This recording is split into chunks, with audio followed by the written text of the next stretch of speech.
In the year 2002, I was no-knock raided by the chief of police, Michael Moore, of LAPD with an entire SWAT team twice in the same month. Since that date, I began studying the history of America and constitutional law. I am an autodidactic constitutional law scholar. Over the past couple years, what I've done is I've been able to devise a system, understanding that the police have created a very rigid set of policies, procedures, and protocols that they use to arrest you. I've also created a very rigid set of policies, procedures, and protocols for you to follow that gives you back the power when you're forced to interact with these jackboot thug pigs. It has become a tyrannical jackboot thug police state, prison state, death state. I will win the governorship and I will change the policies from the top down. Hi, I'm Corporal William with the Philadelphia County Sheriff's Office. The reason I pulled you over is you don't have any tail lights on. So cops got me pulled over. First thing I'm going to do when I start recording is I'm going to put this hand right here. You see that? You see how that works? This hand is now up in the air. My camera is going to bright up the sky. So if it's nighttime, then the coppers can see that the camera is in my hand. You can see that my hand is here. The other hand goes up into the window. I'm in touchdown position right here. My hands look like they're a goalpost. This hand is actually, I took my little miniature armrest right here. I put it up right here. Bam. This is how I use my trifold. If anything happens to me, I'm all set right here. Okay, now that I got this like this, my camera's rolling. Most important thing. Second thing, my elbow goes in the windowsill right there. Do you see that? My elbow goes in the windowsill right there. There it is, right there. Now, with this hand up in the air and this hand up in the windowsill right here, I'm all set. I'm all set. The most I'm going to do is take the same hand right here, reach down and slightly roll my window down just a scooch. I'm all set up. I'm in touchdown position. This hand is rolling camera. This hand is up here so that I can reach up and grab my trifold and my proof of identification and my license. Everything is up in my visor. When that copper comes up to my window and he says, "Do you know why I pulled you over? Do you know how fast you were going? How come you didn't pull over right away?" If he says, "Hey, can I get your license, registration, and proof of insurance?" Great, because this hand is not going to have a camera in it. The one that I got my hand in now, my camera's in this hand over here. I'm in touchdown position, just like a goalpost. Now from right here, I'm going to reach over and I'm going to, with the same hand that this phone's in, I'm going to reach over and grab my license, registration, and proof of insurance that is in my trifold right here. It's inside my trifold. Here's my license, registration, and proof of insurance right there. I got everything right there. See how that works? I'm just going to slide that bad chicken out. There's everything I have to provide by law right there. License, registration, proof of insurance. I have everything right next to my trifold. Now, no matter what he says from there, I don't care what he says. How fast were you going? Are you going to your grandma's house? Are you the big bad wolf? No matter what he says, I'm not going to answer any of his questions. I take my license, registration, proof of insurance that will be in my left hand, and I give it to him. You got it on video? Not your actual. No, that's not that, but that's got my DL number right on the top. Okay. D1940. So you have your actual driver's license? Well, I mean, that is an actual photocopy of my driver's license, a laser copy. Actually, if I take the rest of the tape off there, it looks prettier than my actual driver's license. There you go. I don't want to deal with he didn't identify himself. He didn't have his registration. He didn't have his current ID. He didn't have his current insurance card. No, no, no. I have everything ready to go. It's right here with the same hand right here. I'm going to take it like this, and I'm just going to slip my information right out the cracked window for that jackboot thug pig. Put it in the comment section. JBTP, jackboot thug pig. Put it in the comment section. I don't have a back and forth with the pig. I don't do that. I do not have a back and forth with that pig. Where are you going? Where are you heading? All that? No. I'm not going to answer any questions. I'm not even going to entertain it. Not going to nod, nothing. I'm going to give him my license, registration, proof of insurance. I'm just going to slip it right there. That's how it's going to work. Here's my license, my registration, and my proof of insurance. Here's the insurance. Here's the rental car agreement. And my driver's license is right here. If you're poor and white or black or brown, don't reach around because you could die. It's a real thing. It's a reality here. So now I'm not going to get myself killed because I didn't follow a very rigid set of policies, procedures, and protocols. I'm recording everything with my phone from over here. Everything's being recorded. You see that? The phone is facing me, so my head is the most important thing. Now, once I've given him my license, registration, and proof of insurance, I'm filming everything. He asked me where I'm going. I say I invoke my Fifth Amendment right to remain silent. Okay. If you ask me another question, you're violating my rights, and I'll file a lawsuit against you. Write your ticket, do what you're going to do, but don't harass me any further. Your Honor, I'm showing him on camera that I'm invoking my Fifth Amendment right to remain silent. Piggy loses qualified immunity for questioning me. Say it with me. Piggy loses qualified immunity for questioning me. This is how it goes. This is the way it is. Now, if he says, where are you going? Where are you coming from? Do you have a firearm in the car? I'm then going to take my trifold and point at it, and I'm going to go down the list of questions. Don't ask me where I'm going. Don't ask me where I'm been. Don't ask me what my favorite color is. Don't ask me if I have a firearm. Don't ask me if I've been drinking. It says everything right there on your freaking trifold. You don't have to answer any questions. He says, where are you coming from? And I say, Your Honor, I have shown the pig at the window that I clearly have identified that I've invoked my Fifth Amendment, and he already asked me where I'm going. He's violated my Fifth Amendment right. I'm showing him on video. It's on the literature. Your Honor, this is for my federal civil rights lawsuit. If I was you, pig, I would just go write your ticket. That's what I would do if I was you, pig. Get the hell out of my face. There's everything you need. Go on. That's what I would. If I was you, piggy, I would go and write your ticket. This is how it works. This is how you use your trifold completely. This is the way you do it. There's no other way that I've taught. This is how you do it. Phone goes here. Elbow goes here. Trifold, identification, everything is up in the visor here. I'm ready to go. These bootlicking troll channels, they sat down and they did the math one time and they said, well, Chille, if he sells 20 trifolds in a day, that's some pretty good money. Why would he live so poor? Why wouldn't he spend some money? Why wouldn't he go and do some things? Well, you jack off nobody. It's because I have a mission. There's a purpose here. My purpose is to get a trifold in every single car in America. The mission is to get the Fifth Amendment cop cards in everybody's wallet. The yellow and blue cards only come out when there's a pig in front of you. That's when the yellow and blue cards come out. You don't pull the yellow and blue cards out until there's a pig in front of you. You memorize the cards so you know it backwards and forward. But this is how you do it. This is how you do it. Ladies and gentlemen, I present to you the new redesigned Fifth Amendment cop card. Now, the driver card is in blue and the non-driver card is in yellow. Now, they're easily color-coded, so you know driving is blue, non-driving is yellow. You have to have a pair of Fifth Amendment cop cards in your wallet at all times. If you carry your credit cards in your phone, it's the exact same size as your Visa, as your driver's license. And these cards, they're made out of the exact same material as a hotel key, your Visa card, your driver's license. They don't destroy. It won't melt in your wallet. You need to have a Fifth Amendment driver and non-driver cop card in your wallet. These are the best gift you'll ever give anybody. Thanks. My name is ChilleDeCastro, and I am Delete Laws.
Oh my goodness. I am so sorry. Holy smokes. Can you hear me now? Give me a 5x5. Give me a 5x5. You can hear me okay. Holy smokes. I am so sorry. Are we back? Hopefully you can hear me now. Hopefully you can hear me okay. There we go. There we go, Playboy. Forgive me. Forgive me. Welcome to Delete Laws. Welcome to another rendition of Delete Laws. If you would, please put in the comment section OTVO, overturn Terry versus Ohio. Put in the comment section. If you didn't follow the intro completely, my name is ChilleDeCastro. I am a constitutional law scholar. I am autodidactic. I learned everything completely on my own. I sat and studied, just like I did when I was in the dungeon. And if you would please do me a favor, if you go over to deletelaws.com right now, go to Delete Laws. I'm doing a special this week where if you get my trifold, I'm also going to give you the cop cards for free. Just like you saw in that video, I'm going to give you the cop cards 100% for free if you order a trifold today. If you order a trifold, I'm also going to give you every other SKU that I sell in my store for free. Every single thing that I sell in my store, I'm going to email it to you. Now, if you order the cop card and you order the trifold, that doesn't mean if you get the stuff in the email, which is the poster, the ebook, I'm going to send you a digital copy of this so you can make copies of it and print it out and give it to your friends and family. Everybody has to have a trifold in their car. Put a 1 in the chat if you have a trifold in your car. Put a 1 in the chat if you have a trifold in your car. If you have a cop card in your car.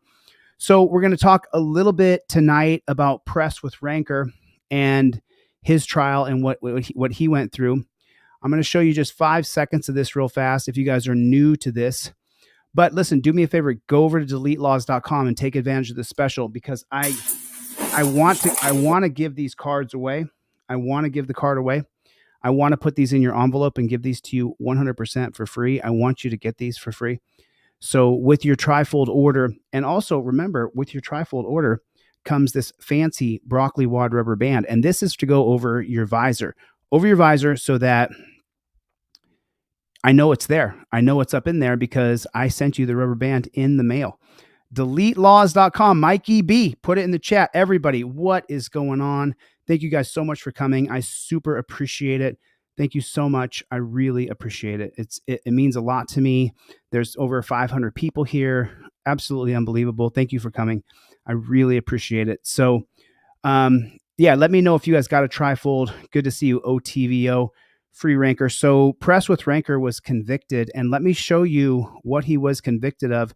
I'm going to stay with you on this real quick here. I'm going to go right back to here, right here. This is the very beginning of the video. Stay right there, sir. Do not come another step forward or you'll be arrested for obstructing. I apologize. Oh, wait, you took another step forward, sir. Therefore, you're under arrest right now for obstructing. Put your hands behind your back. Oh, put your hands behind your back, sir. How am I obstructed? Put your hands behind your back, sir. I'm not. Do not reach for anything. Put your other hand behind your back. You're under arrest right now for obstructing. We'll get your license in a second, sir. Counsel.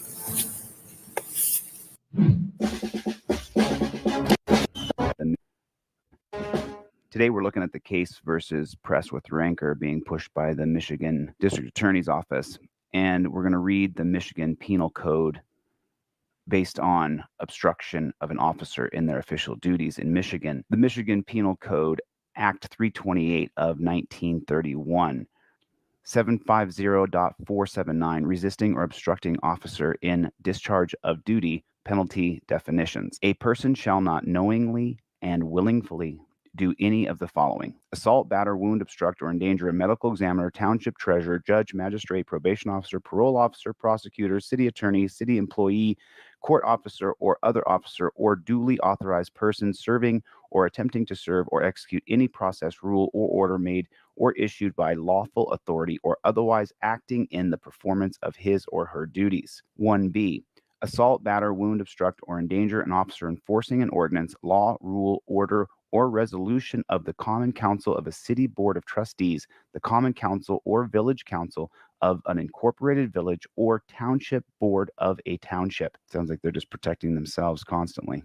2. Except as provided in subsections 3, 4, and 5, a person who violates this section is guilty of a felony punishable by imprisonment for not more than 2 years or a fine or not more than $2,000 or both. 3. A person who violates this section and by violation causes bodily injury requiring medical attention or medical care to an individual described in the section is guilty of a felony punishable by imprisonment for not more than 4 years or a fine or not more than $5,000 or both. 4. A person who violates this section and by violation causes serious impairment of a body function of an individual described in this section is guilty of a felony punishable by imprisonment for not more than 10 years or a fine of more than $10,000 or both. 5.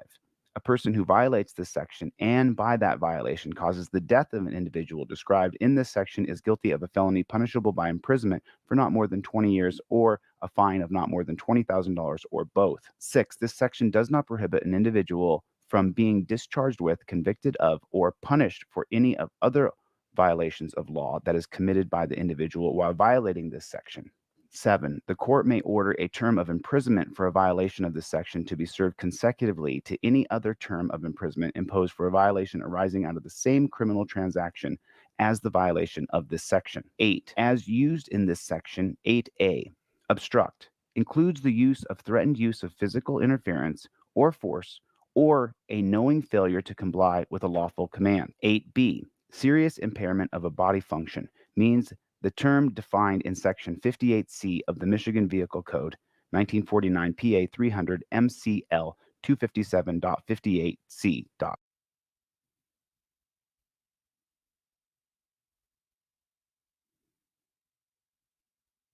So he's sitting in the car here. There's no volume on it. Here it is right here. Here's the felony. Here's the felony that Press with Rancor was convicted of. Thank you. I will be right back with you guys, okay? All right. That's close enough right there, sir. Sir, that's close enough. Right there. That's close enough right there. That is close enough right there. What do you say? I said that's close enough. Go back to where you were standing when I first told you that's close enough. No, going back up, please. I completely understand that. Stay right. Okay, so there's an important step right here that we have to understand. There's something important that happened right here. I'm going to play it back. I want you to listen to this and listen close. Remember, I just did 4 months in jail. My conviction was overturned on appeal. If you're new to Team DLZ, go back and watch some of the videos on my channel and you'll see what happened to me.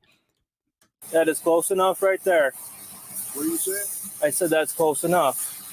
Go back to where you were standing when I first told you that's close enough. Go back to where you were standing when I told you that was close enough. Now listen to this, and I'm telling you this. I don't agree with this. I don't think this is right, but I want to show you how the judges in the country are going to judge you when you get in front of them and you're being charged with obstruction for recording like I was and put in the dungeon for 4 months. Listen.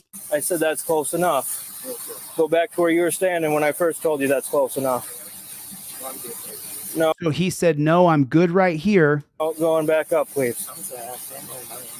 I completely understand that. Stay right there. Do not take another step forward. Okay, so 2 things happened right there.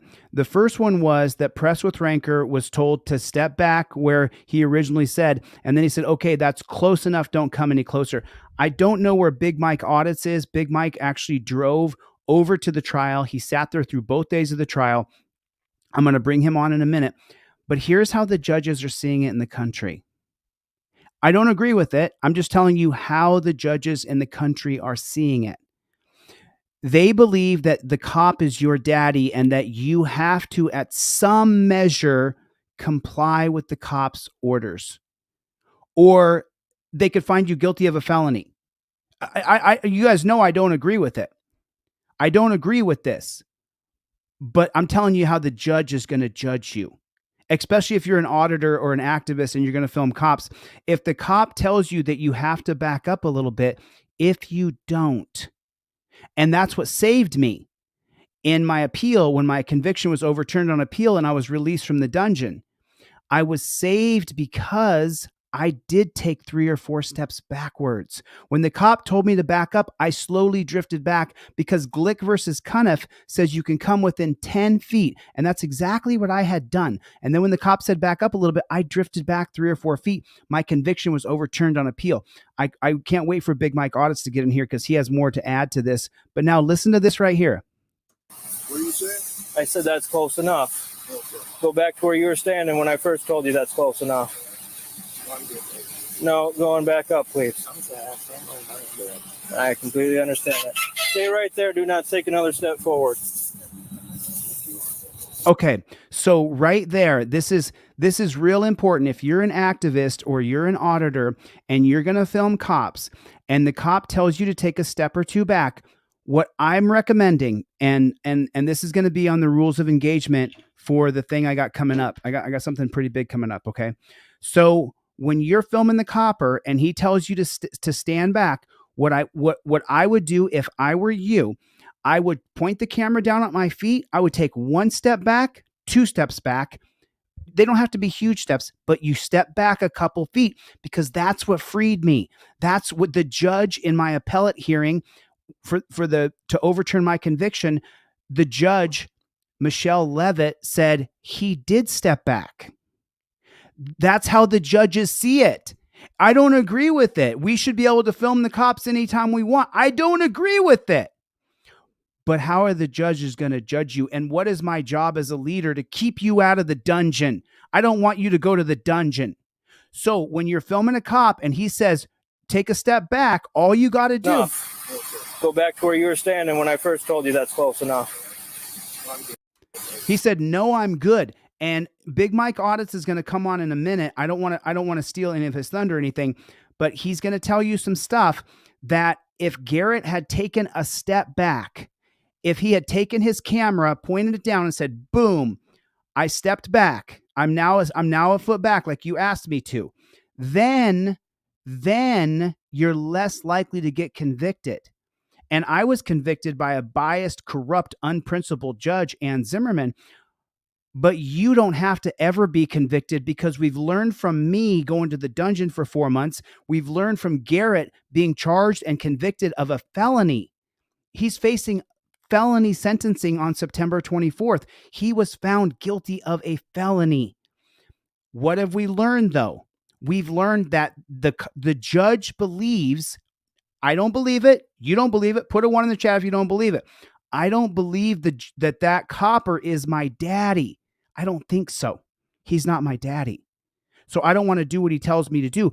After being in jail for 4 months and then seeing Press with Rancor was convicted, he was convicted. One of the jurors said that he was convicted because they counted how many times the copper told him to step back. The copper told him to step back 15 times. He did not step back 15 times. And he took a step forward instead of back is what the juror told Big Mike Audits. I'm going to have him on in a minute. But that's the whole key. Film your feet taking 1 step backwards. 1 step back, 1 step to the side. So the cop says, back up. Okay, I'll step back here and I'll step back here. Now I've stepped back like you asked me to do. I've complied with your order. I'm more than 10 feet away. Glick versus Cuniff in the First Circuit, they said that you have a 10-foot barrier. That's what they said in Glick versus Cuniff. And now Louisiana just passed a law that said you have to be 25 feet away. That's what Louisiana law just says. No, going back up, please. I completely understand that. Stay right there. Do not take another step forward. I'll explain it to you in a minute.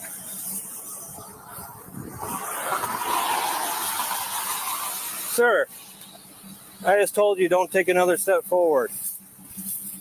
You do not tell me what to do. Yes, you can, because you're starting to interfere with my traffic stop. Interference is a physical act. Okay, I agree with Garrett. I agree with Garrett that the cop should not be able to tell me what to do. But if you don't take that one little tiny... Now listen, you guys have seen me tell a cop I'm not going to move my feet, but I'm also more than 15 feet away when I tell cops that.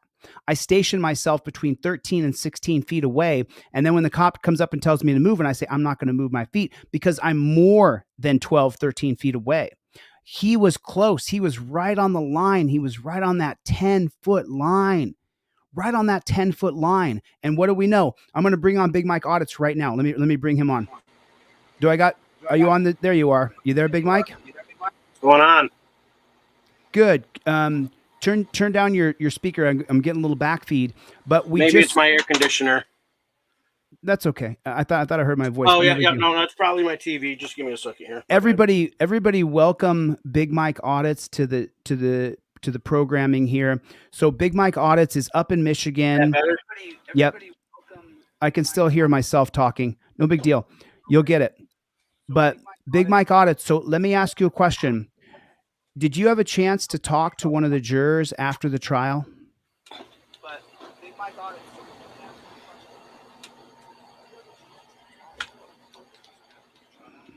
Can you repeat that question, bud? Sorry. Did you have a chance to talk to one of the jurors after the trial? Still kind of trying to get settled in here. Okay, hold on one second. I'll bring you right back on. I'll bring you right back on. So let me go back to this real quick. I want to show you a little bit more of this right here. I just told you don't take another step forward. You do not tell me what to do. Yes, you can, because you're starting to interfere with my traffic stop. Interference is a physical act. I told you not to take another step forward, sir. Interference is a physical act. By taking another step forward, that is a physical. By taking another step forward, that is interfering with it. Okay, so what's the problem with this right now? What is the problem with this? The problem is he hasn't invoked his First Amendment right. Right here, Stellar Jukebox said, "I don't need a trifold. My brain is far more law in it than any piece of paper can have on it." Okay. Well, let's take a look at the law then. Let's just, I mean, I believe you. I believe you, Stellar. I think that your brain is probably way bigger than, but here, the clearly established prong right here. Let's take a look. Let me open this bad chicken big, because we're talking about press with rancor. When he walked up to the scene, he came right to the edge of 10 feet, maybe within 10 feet. And then right here, as you guys know, you want to have a trifold on you. You get it at deletelaws.com. But then Stellar Jukebox said that he has more in his brain. Okay, well, let's take a look at the facts here. So what it says here is the clearly established prong. This is how the judges are going to see it. Not what you and I think, the judges. The clearly established prong is a two-part analysis used by the Supreme Court to determine if a public official is entitled to qualified immunity. The other prong is whether the plaintiff's allegations constitute a constitutional violation. Both conditions must be met for a lawsuit to proceed. Let me type this in again. There it is.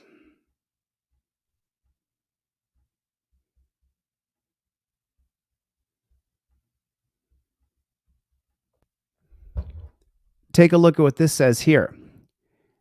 The clearly established prong means at the time of the official's conduct, the law was sufficiently clear and every reasonable official would understand that what he or she is doing is unconstitutional. So all the copper has to say to beat the rap is say that he didn't know that he was invoked his First Amendment right to be the press. And so what I always recommend, as you guys know, is you pull the trifold out and you simply show the copper right there. I invoke my First Amendment right. The right to film cops is upheld in Turner versus Driver and Izari versus Yeehaw.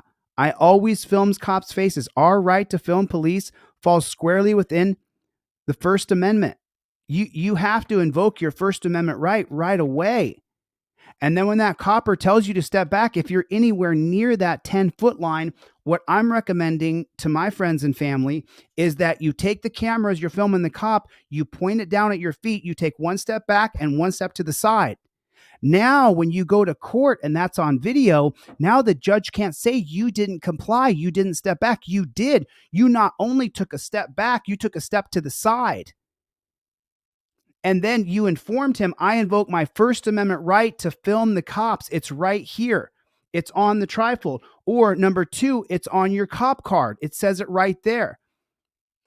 Number one, start filming. I invoke my First Amendment right. 2017, Turner versus Driver upholds the First Amendment right to film police. Listen, I just got out of jail, being in jail for 4 months. What did I learn? I learned that when I took 3 or 4 steps back, when the copper told me to step back, that's what helped me win my appeal trial. plus Christopher Oram in Las Vegas, Nevada. If you want to hire a great lawyer, it's Christopher Oram. I think I got Big Mike audits. I think he's set up again. Are you ready to go, Mike? Give me a thumbs up if you're ready to go. Let me know if you're ready to go, Big Mike. Do I got you back? Okay, I got you back. Are you there, Mike? Yeah. Okay, cool. I think can't I'm see. good. I can hear you, but I can't see you. That's perfectly fine. So did You you hear have me? I can hear you now. I Did hear you. Okay, did you have a Can you hear me? chance to talk to a juror after the trial was over? You can't see me? I can see you, but just we can hear you fine. So just let's stick on the track here. So let me ask you a question. Did you have a chance to interview or talk to a juror? I did. I talked to one, yes. And what did the juror tell you?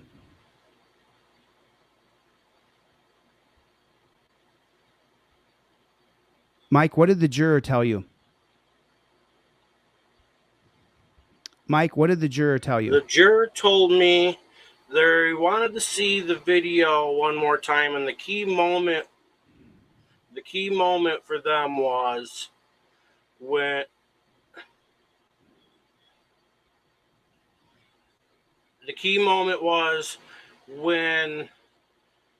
they told him to if you take one more step, I'll arrest you. He took what appeared to be a step, and they arrested him. Okay, he took what appeared to be a step and then he arrested him. Let's take a look at that real quick.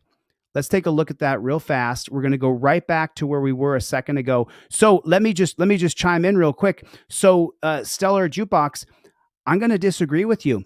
You have to have it on a card. You got to have it on a piece of paper. You got to explain to the copper, I've invoked my First Amendment right. It's right here on a piece of paper. It's on your trifold. It's available right now. I can show it to you. There it is right there. I invoke my right to remain silent. Copper says anything else, I invoke my First Amendment right to film the cops. You have to have it down on a piece of paper.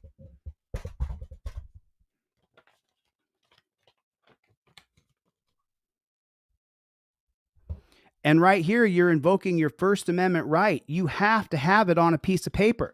If you don't have it on a piece of paper, well, the clearly established prong, which we just saw right here, says that if he doesn't know which law he's violating, if he doesn't understand what he's doing wrong, then your rights can be just stripped away from you. And let's see. So Big Mike just said that they wanted to see the video again. Stay right there, sir. Do not come another step forward or you'll be arrested for obstructing. I apologize. Oh, wait, you took another step forward, sir. Therefore, you're under arrest right now for obstructing. Put your hand. Oh, wait, you took another step forward right there, and now you're under arrest for obstructing. So, Mike, you were in the room. You were in there inside of the trial. So, Stellar Jukebox, I'm going to disagree with you a little bit. I think I saw a super chat come through. I'm so sorry. I've just been locked in. Thank you for the super chat. I'll find it. So, Big Mike, what was the overall feeling inside of that courtroom when he was being tried for a felony for filming a cop?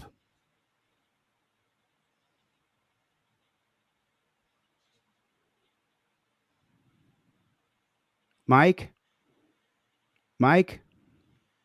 we're having a little bit of vibe was disdain. Are you with me? Can you hear me okay? Can you stick with me on this? Because I'm kind of losing you. I think I'm lagging or something. I'm gonna have to go out and come back in. Okay, go ahead. We'll see you. Okay, so he's gone right now. Listen, so how many people know that I've been in jail, that I just got out of jail after 4 months? How many people know that? Put a 1 in the chat if you know for a fact that I was in jail for 4 months. I suppose that everybody does. Stacy, thank you for the super chat. I super appreciate it. I super appreciate the super chat. God bless you, Stacy. So everybody here knows that I was in jail for 4 months. I mean, is there anybody who didn't know that? So it was Grateful Dabs. Good to see you, my friend. Good to see you. So everybody pretty much knows that I was in jail for 4 months. It's not what I wanted to happen to me, but here's what saved me. That I did step back when the copper told me to step back. Do I want to step back? I don't want to step back. The copper's telling me to step back. I don't want to step back. I want to be as close as I can to film what that cop is doing and what the interaction is being said. And if he's telling her that he wants to search the car, and then I can say, hey, you have the right to make sure that you don't let him search the car. But I just went through it. Alaska Audits is here. Good to see you, Alaska Audits. Nice to see you. Thank you for coming. So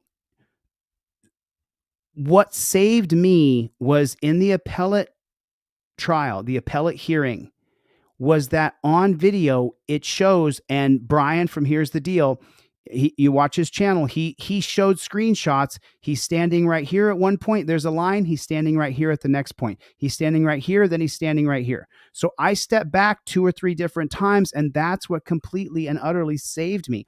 Let me see if I can get Jim Mikowski on the phone. I'm going to call Garrett's lawyer right now. I'm going to call him right now and see if I can get him on the phone.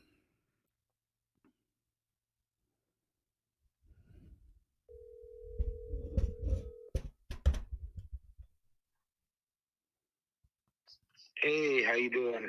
Good, Jim. I'm live. We got 700 people here listening. I just wanted to give you a call and catch up. How are you, sir? Pretty exhausted, to be honest. Okay. So this is Garrett Van Et's attorney. This is Jim Mikowski. Pretty exhausted, huh? How hard did you cram for the trial? How hard did you work to set up for that trial?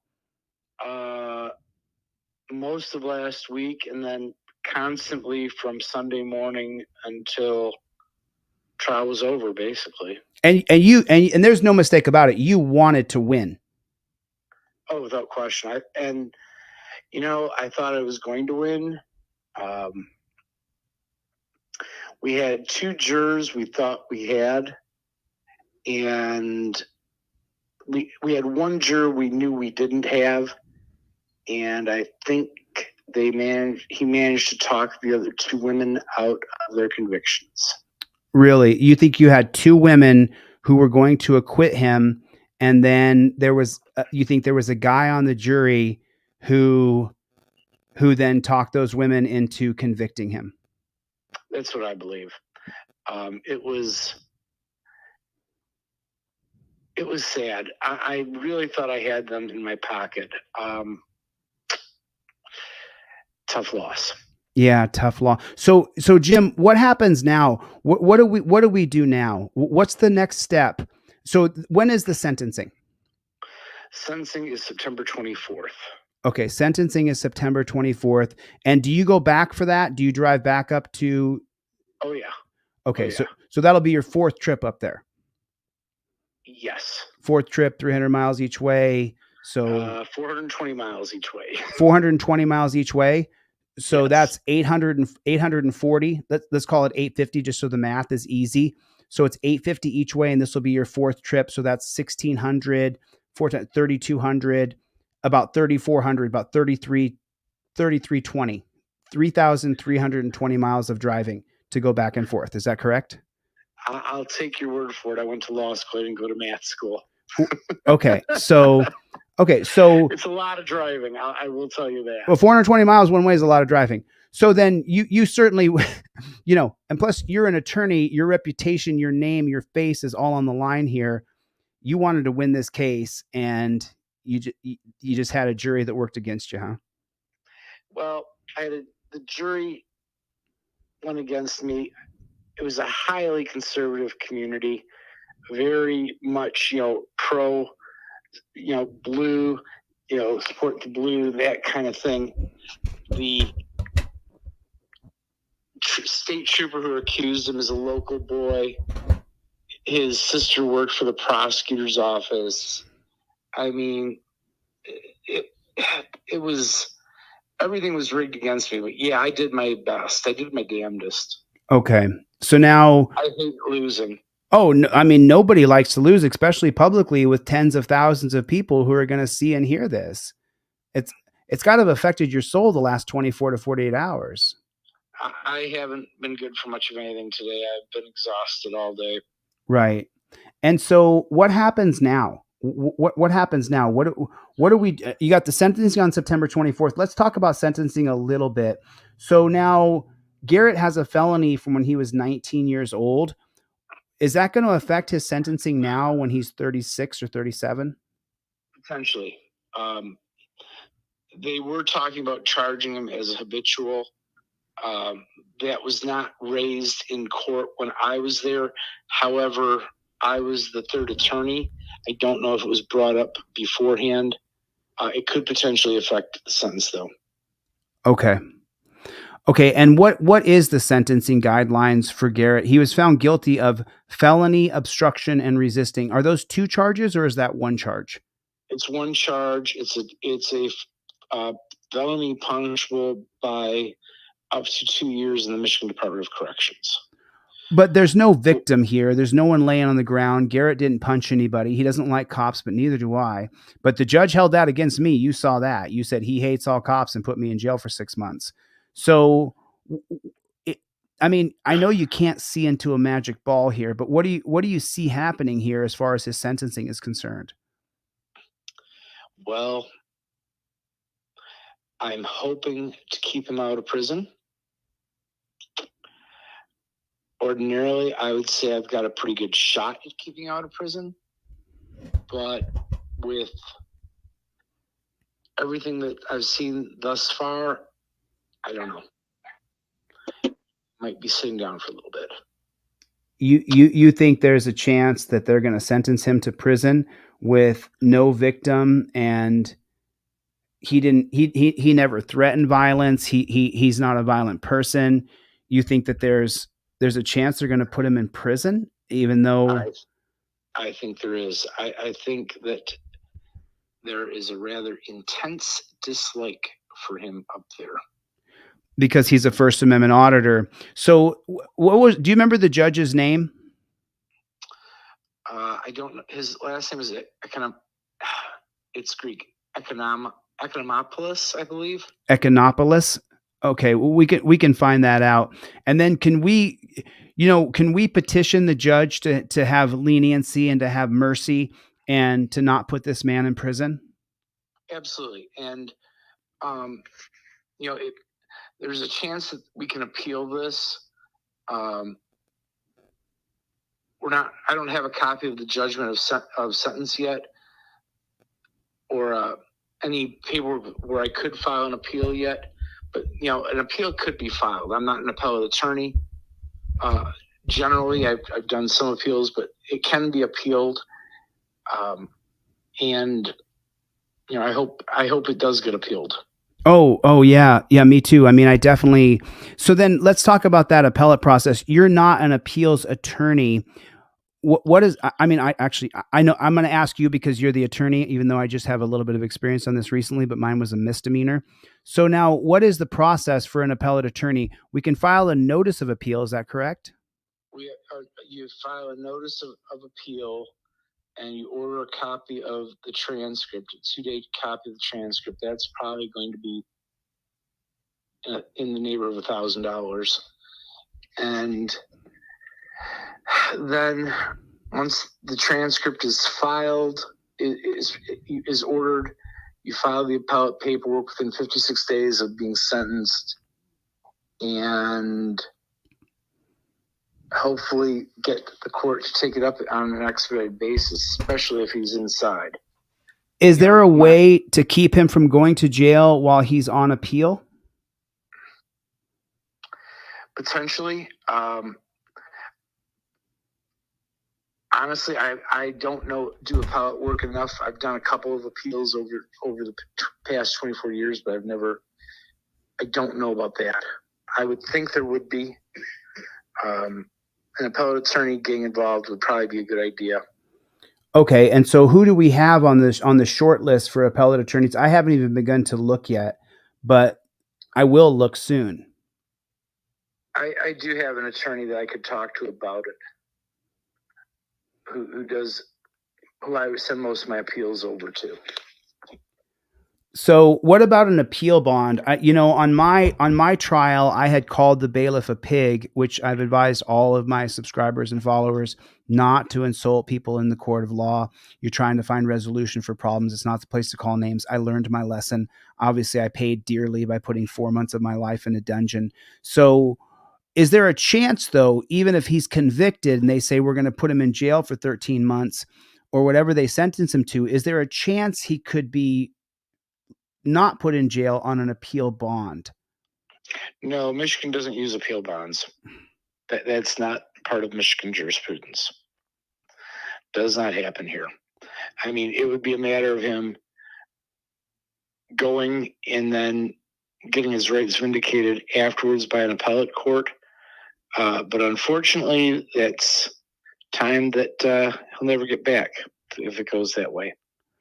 My goal is to keep him out of prison at this point, and then hopefully we appeal that conviction, get the conviction overturned. Right. Based on First Amendment right to film, correct? Absolutely. Right. I mean, what I find really curious is back in July, this officer had an interaction with Garrett, and he let Garrett get within 10 feet and didn't say a word.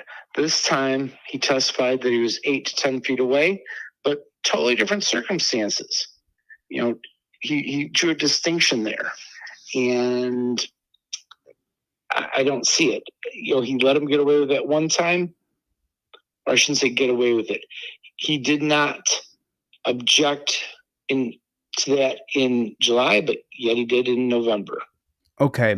So then, you know, from the peanut gallery over here and from the people who have all chipped in funds, you know, there's a GoFundMe that people put money into. It's $4,000 right now.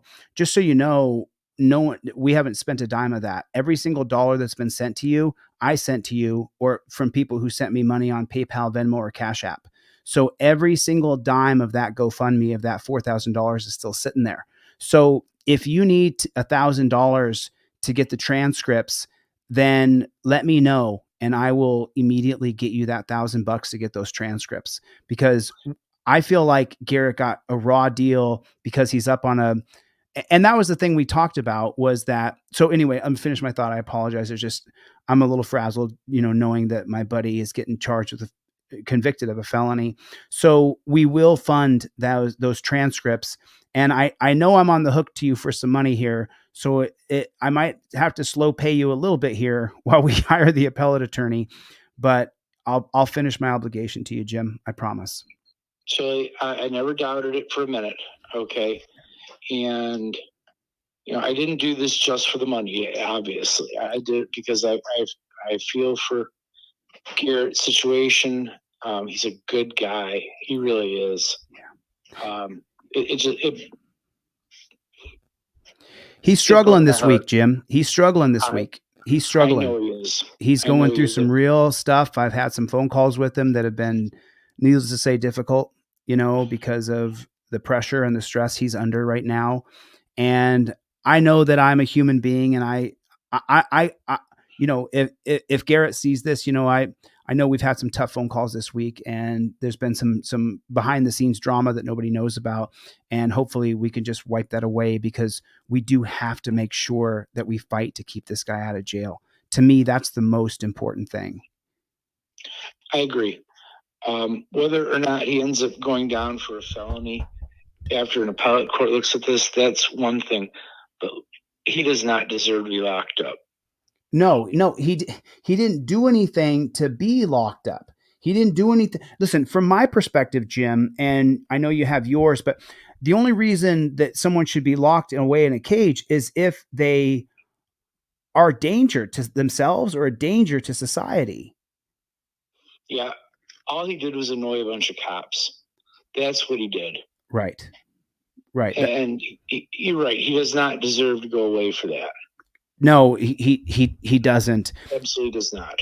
No, he doesn't. So now you have another trip up to the Upper Peninsula, September 24th for the sentencing. And correct. You know, Garrett told me initially that he didn't think the judge liked him, and we saw what happened to me when a judge doesn't like you. Do you feel like this judge is going to give him a fair shake, or do you feel, because I'm going to take all the people here and we're going to petition the judge to have mercy on a man who didn't hurt anybody else. He didn't physically threaten or hurt another person. So we're going to petition the judge. But what's your feeling on it? What's your gut tell you about what this judge is thinking or feeling? Well, with regard to the sentence, I'm not sure. I will say this.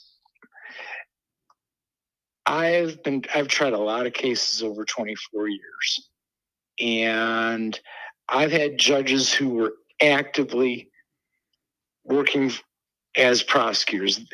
I was fighting another prosecutor when they were on the bench. This judge did let me try my case. I will say that. I did not have the utter biased judge on that stand. He did let me try my case. Okay, so you got to put your arguments forward, Let me put my arguments forward.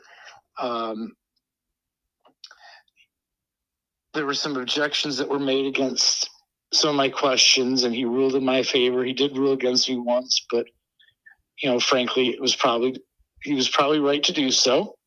I was trying to get away with something there, but that's fine. But he did let me try my case. And the prosecutor is going to put in a recommendation. Lauren Wickman, she's not a fan favorite around here. But let me ask you, now the prosecutor for me recommended a suspended sentence with a $500 fine, and the judge completely ignored it and put me in jail for 6 months. But what are your feelings or thoughts with Lauren Wickman? And can you have any behind the scenes dialogue with her to say, hey, look, congratulations, you won the case, but let's not throw a guy in the dungeon when he hasn't hurt another person? Is that a possibility? It's a possibility. There's also the possibility. So the process in Michigan is that he is interviewed by the Michigan Department of Corrections, and they take a look at everything from his health to his history, to his upbringing, to his education, any number of factors. Then they take a look at the crime. Since this is in essence a victimless crime, that will militate in his favor. Then they're going to come out with a recommended sentence in terms of, expressed in terms of months. And then I will get that recommendation. The sentencing's on a Tuesday. I'll probably have it the Friday prior. And then when we go to court, we argue and we see what the judge is going to do. Okay, so the prosecutor puts in her argument, and then so you get to see what her recommendation is, maybe the Friday before the Tuesday sentencing, and then you go before the judge on Tuesday, September 24th, and then you guys will argue about what that sentence should be. Is that correct? Correct. And I will probably also do what's called a sentencing memorandum. Basically, it's painting Garrett in a good light and begging for leniency in that way too. I will probably be writing one of those and filing that prior to the sentencing. Now, some of the conversations that I've had with Garrett over the past couple of days have to do with dealing with, after you're convicted in Michigan, that there is this process of dealing with the probation department there on the Upper Peninsula. And you just kind of touched on that. And I want to go a little bit more into detail about that. So you're telling me that he has to then explain that to me. He's convicted of a felony. Now the probation department's reaching out to him. And now what do they want exactly? And what can Garrett do to mitigate his circumstances now? Well, a large part of the pre-sentence investigation report, and that's what it's called, a PSI, is biographical information about him. Was he raised in a two-parent household? Was he raised by a single parent? His education level, his health issues. Those are the main parts of this. Then they include a copy of the arresting officer's police report, and then he's allowed to make a statement if he wishes. He can decline to make a comment. He can say something brief, and go from there. Then the judge will take a look at all those factors, and they'll take a look at his criminal history, and then they'll make a recommendation for the sentence. Okay. And at this point, he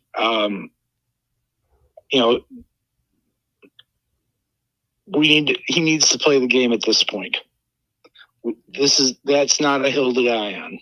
No, because if he doesn't fill out that paperwork and go through their process, then they'll put him in jail before his sentencing. Is that correct?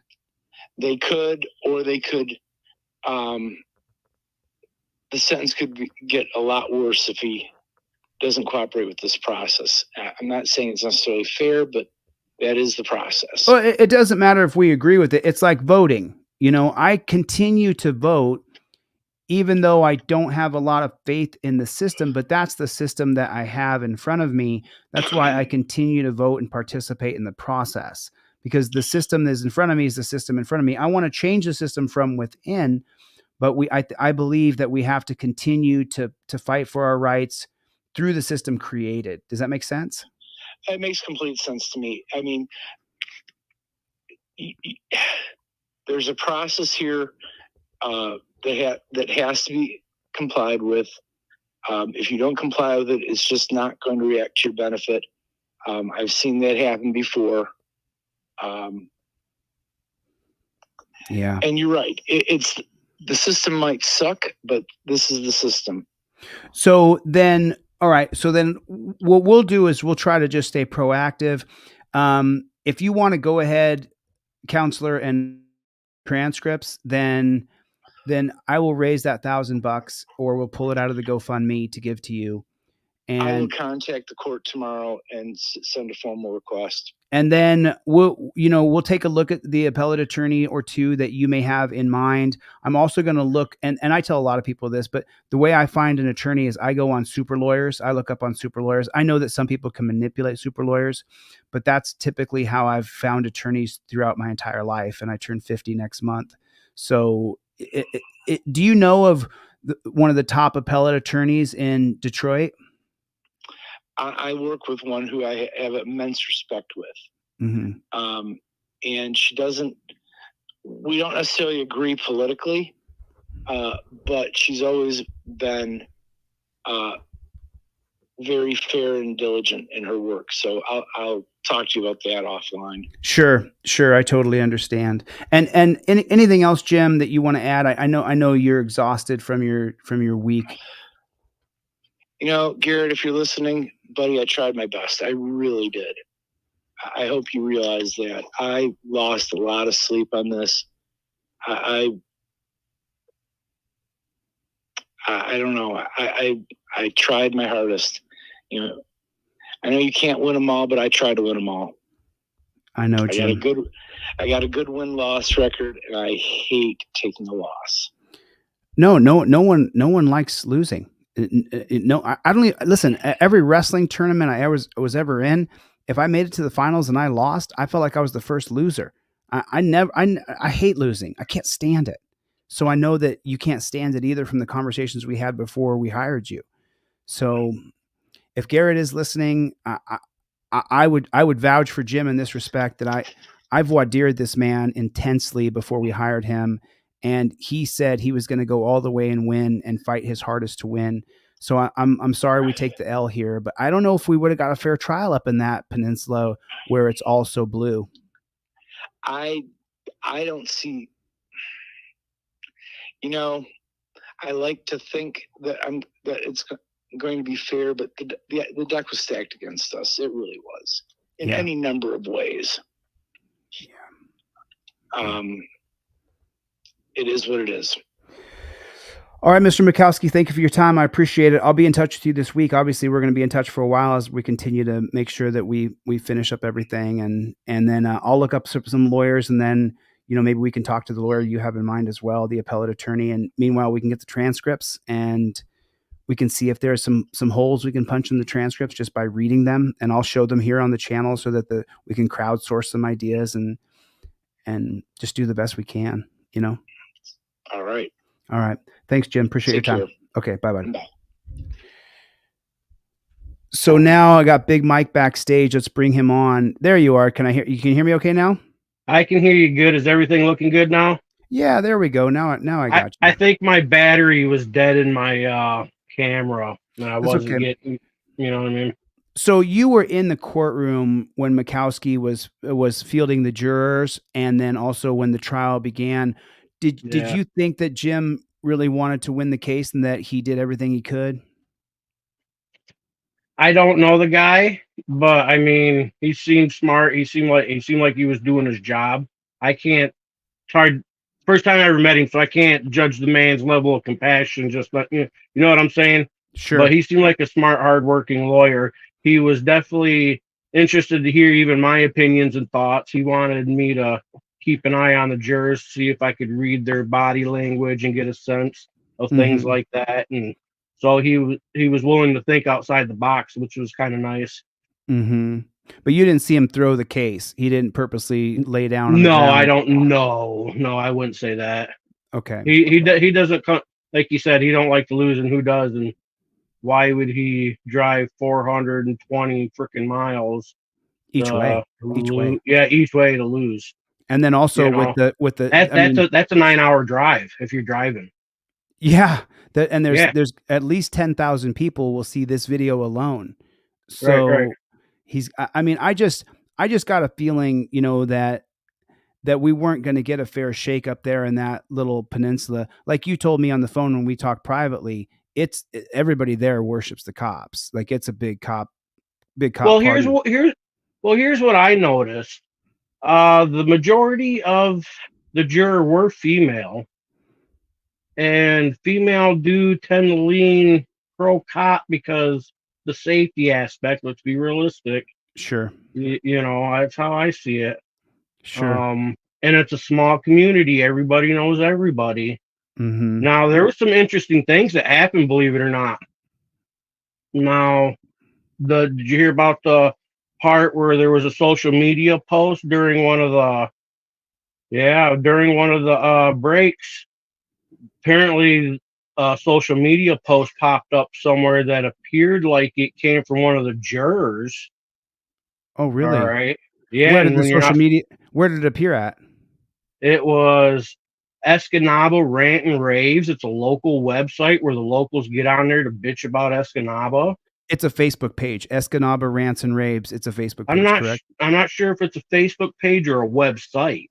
It's a Facebook page. I've never looked at it. I don't know it. I haven't looked it up.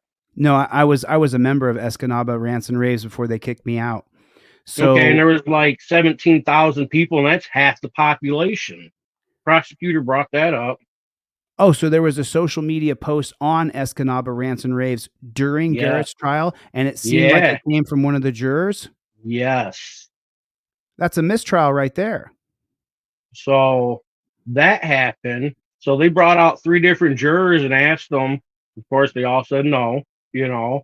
But me and Garrett talked about it, and the way that place is, the profile that it was on could have been just a made-up profile.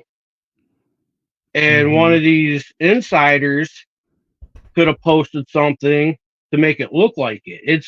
It's easy to do in a situation like that. So it was kind of odd. I've never sat through anything like that. I've never seen anything like that. And they thought, because they knew I was there with him, they were worried about you showing up. They had extra police there. They brought in metal detectors. Everybody's running body cameras. They wouldn't be normally wearing body cameras. So there's body camera footage going on in there in the lobby of whatever they were talking about out there. So there was all kinds of weird things going on. So this is Escanaba Rants and Raves. It's a private group, and I'll drop the link down in the chat. It said something, they read it out. It said something of the effect of, come support Garrett. Everybody needs to come video the proceedings, blah, blah, blah. And so they assumed it wasn't hard for them to figure out what I was about. You know what I mean? Plus, I wasn't about to hide that. So I ain't scared. This is pretty funny. This person posted this and said, "Rave to the city worker that stopped by my lemonade stand." And then right here, "Thank you, officers McDonough and Jet, for coming by." And then there's the cops. So this is the kind of sentiment that's going on Yeah. up there in Escanaba, that they really love cops. And this is what I had already been. Go ahead. That's it. And it's not even I think they may have went Democrat last year, but I think they are Republican now. It seems like everybody's more of a Trump supporter up here than the only reason the Upper Peninsula went Democrat is because of big cities like Marquette. Well, from what I understand, recently there was a recall, and they recalled the Republican county commissioners, and they then installed Democratic county commissioners up there in Delta County, and that is Escanaba, Gladstone. Okay, see, I don't know what their politics are in Delta County. I'm just a guy who goes out and likes to video the government and expose them when they're being idiots. I want to test them to see if they know, understand, and respect my rights. And then I asked you earlier, but you can tell me, you did get a chance to actually have a face-to-face with one of the jurors. Is that correct? Yeah, I talked to one woman. She was waiting for a ride. I didn't ask her name because I didn't want to pry too hard, because she seemed like a nice old lady. And after talking to her, you could see that it wasn't easy for her. What do you mean it wasn't easy for her? What did she say exactly? Because she was one of the 4 that wanted to see the video again.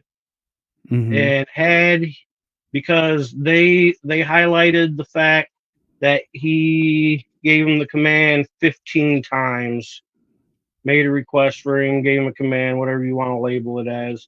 And then he just finally said, "This is the last time I'm telling you. If you take one more step, I'm going to arrest you." And so, go ahead. And so because they watched that, had it come up, everything up to that point, had that one more step had not happened, it'd been over with. You know what I mean? He wouldn't have been guilty, or at least there'd been 4 of them that didn't think he was guilty, and the rest of them did. You know what I mean? So then you're telling me the same thing that I was saying earlier, was that, remember my appellate hearing, the judge said he did step back. Right. There's verifiable photographic and video proof that I stepped back. Right. And then when the judge saw that, she was on my side in my appellate hearing. Yeah. And I don't think he took one more step forward. I think it was more of an adjustment of feet just to get ready to stand there long term. You know what I mean? Like, yeah, that was my spot. Let me get my stance good. And when he did that little bit of movement was the step. It's not like he stuck that foot out and was like, "There's the line, I'm going over it." You know what I'm saying? He didn't do that. And what did she say? Did she say specifically it was that he took that step forward? Yep. Wow. Yeah. Wow. One last step. Wow. They gave him 15 chances. You know what I mean? They played it like, we gave him 15 chances. We didn't want to, you know. They played that game, you know. Okay, so and it was the one step that did it. Okay, so listen, I agree with Pepperbox, North Carolina here. Unlawful command 15 times. I believe that you should be able to walk up and record cops whenever you want, and there should be no limitation. Now, I'm putting a list of policies, procedures, and protocols in place specifically for the new organization that I've started with individual journalists. And so I believe that these judges are going to work against us if we don't take one step back and we don't actively film. Take your camera that you're pointing the cops, then point it down at your feet, take one step back, take one step to the side, then tell the copper, "I just complied with your order and I step back." Glick versus Cuniff says I have to be with 10 feet away. I'm more than 10 feet away, and I'm just filming this interaction. I'm a member of the press. And then, of course, you want to pull out your cop card or your trifold and show them, I invoke my First Amendment right to be the press right there. right there. Number 1, cop cited on your 5th Amendment cop card. I invoke my First Amendment right. Turner versus Driver upholds the First Amendment right. It's your right to film police. Now, this goes around the clearly established prong. Once you show the copper the law and you show, even quote this, the circuit court case of Turner versus Driver that says that your First Amendment's upheld and you have the right to film police. I'm going to have Glick versus Cuniff on another card when I reprint them, because my lawyer used Glick versus Cuniff primarily in my appellate hearing. So now the lady who convicted him, she felt bad about convicting him. Is that what you're telling me? She seemed like she did. I mean, she didn't seem like a mean old person. Like she looked like she generally didn't want to have to do it. I can say that about her. Okay. And is she the only one that you got to talk to? Yeah, she was the only one that didn't have a ride. She was waiting for a ride. Everybody else was quick to get out. Mm-hmm. The other jurors just took off. There was one other juror there that was carrying out those boards for playing cornhole. Mm-hmm. And I tried to offer to, hey, you need some help? You know what I mean? Sure. And that dude was just cold shouldered me. No. So he wasn't going to let me ask no questions. I knew at that point. You know what I mean? Mm-hmm. So Danelle Brown said, wait, I thought jurors aren't allowed to sway one another at all whatsoever. That's all the way up until the deliberations. And then they sit and they debate and they argue it. Right. And they need a unanimous conviction, all 12 jurors, to say that he was guilty. So that means the people who think he was guilty, then they start to dig into the ones who are saying not guilty and say, come on, no, come join us. Otherwise, they go to the judge and they say, we found him not guilty. So the people who are the guilt mongers, who are like, guilty, they then will try to convince the people who are saying not guilty to join their side. And that's what they did in this particular case. And they use that one step to convince them. Oh, they used... I'm telling you, they used that one. That's what it was. Wow, they used that. You want to hear something else that was kind of mind blowing? I thought. Go ahead. So when Garrett's lawyer got up there and was questioning the rookie cop, I can't remember his name. I'm horrible with names. Okay. I was, watching him ask the question, and then I'd look at the cop. You know what I mean? It's kind of what your brain wants to do. You know what I mean? Follow the conversation. Mm-hmm. So when I went to go turn my head and look at him, I swear to God, I seen that prosecutor's head doing one of these. She was leading the witness. Wow. So I told him about it when we broke for recess, right? Mm-hmm. And he's like, well, next time when I get up there to do some questions, I'm going to stand right in front of her. So that's what he did. He pulled a power move, stood right in front of her, so she couldn't make contact with the witness. You know what I mean? So she couldn't lead the next witness, which was the trainee, the FOT. Oh, so then Jim was actively not only taking mental moves, but he physically put himself in front and in the line of sight between the prosecutor and the copper to try to break their communication up. Is that correct? Yep, absolutely. Swear to God. I mean, I sat on the phone with Jim Mikowski for a really long time, grilling him before we hired him. If you're still watching, Jim, that was a sweet move. That was a sweet move, Jim. And it's like, and then what Andrea said here, Andrea said, it's all rigged no matter what you do. I mean, what was your feeling that with the prosecutor and the judge when it comes to putting him in jail? And what's your feeling? Because we're just going by feelings right now. No one can say any facts. So what is your feeling about if they're going to put him in the dungeon or not? You're just a regular guy who's an auditor. So what's your thoughts on it? Well, I mean, what's my thoughts? From my experience, I don't think they will put him in there. There's a strong possibility. But he's got a strong possibility they won't if he plays their game. Because like when he was talking about the probation part, the pre-sentence probation, another aspect of that pre-sentence probation is to see if he will comply with probation. If he will comply with that probation, that also helps him be a better candidate for regular probation after sentence versus going to jail. So that's another part of that aspect in itself. So you got to play that game for the first 2 months. Oh, I see what you're saying. So he's got just under 2 months. Sorry, I had to move my station here a little bit. Right. He's got just under 2 months before sentencing. So what you're saying is that they want to see if he's going to be willing to acquiesce, to comply and jump through their hoops. And if he's willing to do that, then he's a lot more likely to get a lesser sentence, house arrest, ankle monitor, whatever. Right. Something makes him a besides, better candidate for probation versus incarceration. Makes him a better candidate for probation over incarceration. Okay. Okay. Mm-hmm. Mm-hmm. And what else did there's some other things I wanted to touch on. Yeah, I remember you took some notes. I remember you took some notes. You took a couple. Well, there's other things there's other things that I've thought of since then, you know what I mean? Sure. I've been thinking about it a lot, you know.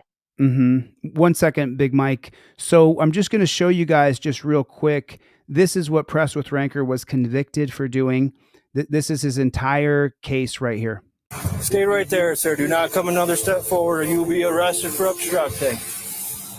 I apologize. Oh, wait. You took another step forward, sir. Therefore, you're under arrest right now for obstructing. Put your hands behind your back. Oh, put your hands behind your back, sir. How am I obstructed? Put your hands behind your back, sir. I'm not resisting. Do not reach for anything. Put your other hand behind your back. You're under arrest right now for obstructing. We'll get your license in a second, sir. Tough one.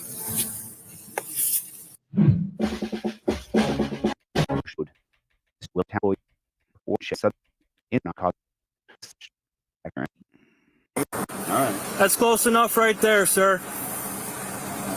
Sir, that's close enough. Right there. That's close enough right there. That is close enough right there. What do you say? I said that's close enough. Okay. Go back to where you were standing when I first told you that's close enough. No, going back up, please. I completely understand that. Stay right there. Do not take another step forward. I'll explain it to you in a minute.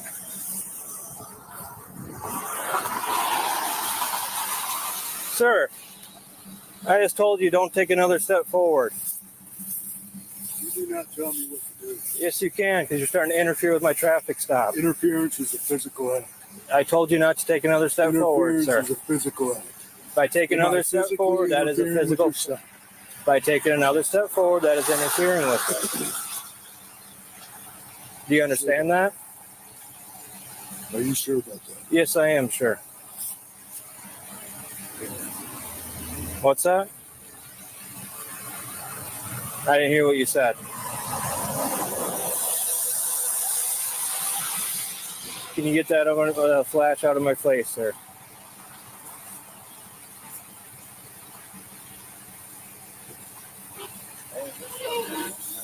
No. Take that back, please.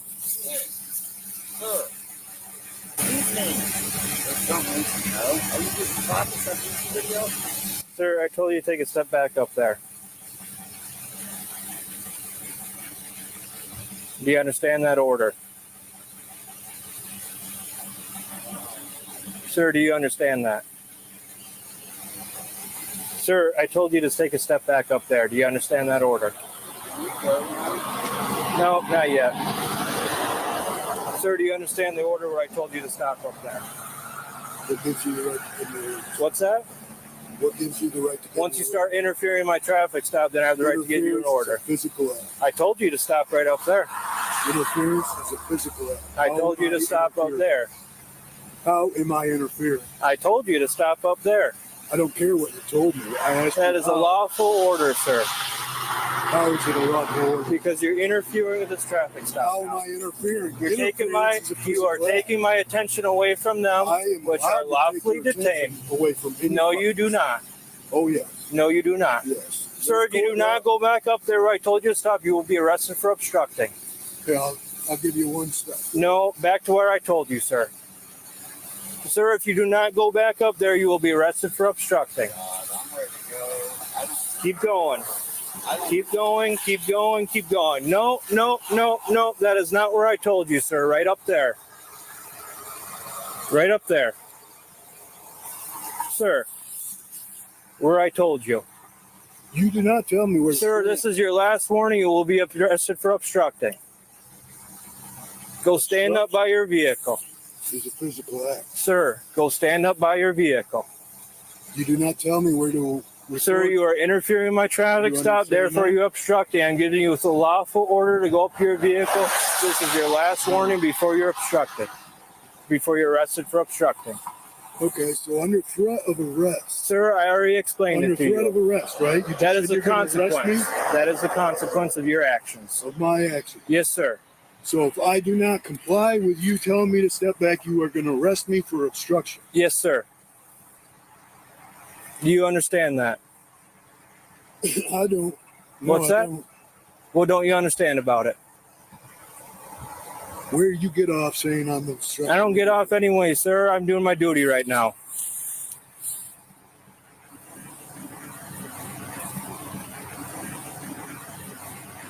Sir, return to your vehicle. Obstruction is a physical. Sir, return to your vehicle.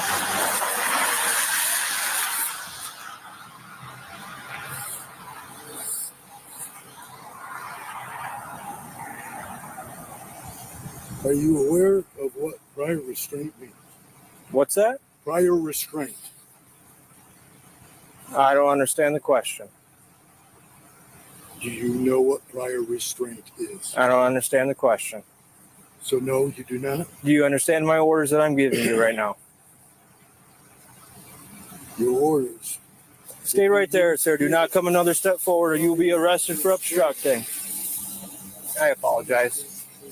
Oh, wait, you took another step forward, sir. Therefore, you're under arrest right now for obstructing. Put your hands behind your back. How Put your hands behind your back, sir. How am I obstructing? Put your hands behind your back, sir. I'm not resisting. Do not reach for anything. Put your other hand behind your back. You're under arrest right now for obstructing. Do you? Going to Okay. doing what lawful means. When I am Do you? going to a fucking stop, doing my job, That's your job. yes, Okay. I'm press. Okay. Means I press have the under right these to stuff. fucking film you.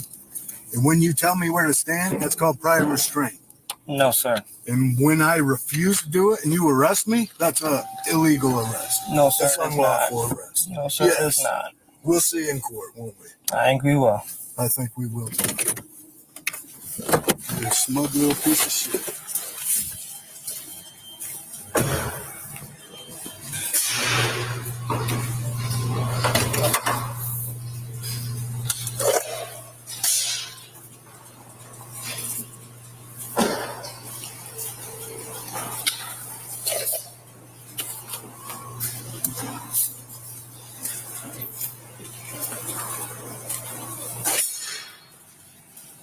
That nice stuff show his property. Oh, you got it still? Yeah, his truck's locked in. I'll lock it. All right, I'm going to this property here then. I'll give you a cell phone, then I'll unbuckle them and you can get them out.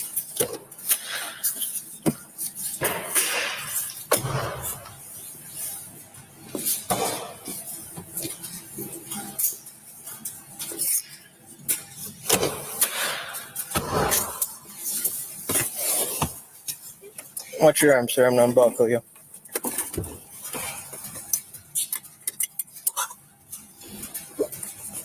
You really gotta do something about that fucking halitosis.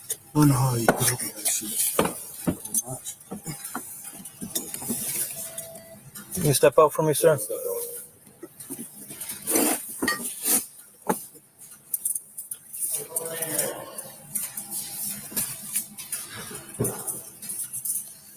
Can you grab me my... Hold on. One second.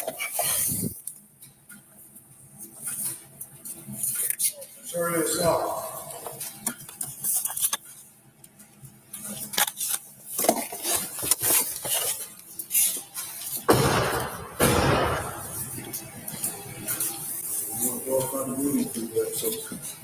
Go in that room right to your left there, sir. Right in there.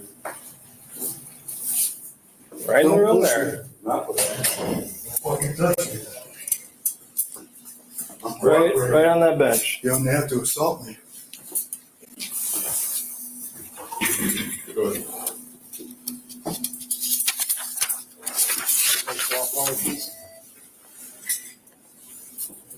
We can do. I'm going to search you real quick. I do not consent to any searches or seizures. Want that on the record. Okay. Body camera's active, but I have to search you before I bring you inside. Well, now you know. You're aware. Piece of shit. Anything on you that's going to stick, stab, poke me, anything like that? Not that I'm aware of. What's this?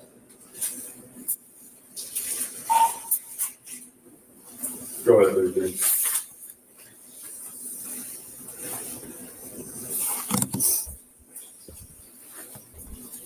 Not Arrested again, shit. Unlawful arrested again, shit. Oh, yeah. Let's see. No. Can you release your hand, please? I'm not fucking holding them.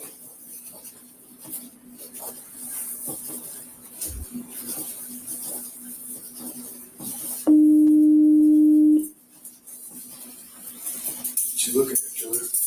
Looking Got at you. something to say? Nothing. Let's hear it. Got nothing to say. I just told you that. Let's hear it. I told you. Nothing. Nothing. Go ahead and take a seat, please.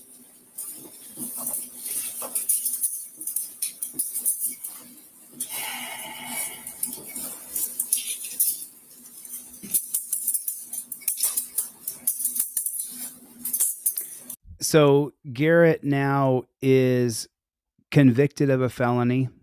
He's convicted of felony obstruction. I read in the beginning of this video, I know Tanya earlier said that she didn't know what the statute was. I put it in the beginning of the video. You know, look, you have to invoke your rights. You have to invoke your rights and say your rights. And unfortunately, if the cop tells you to back up, you have to take your camera and point it down at your feet and take a step backwards. It's not what I want to do. I don't move my feet a lot because I'm more than 15 feet away.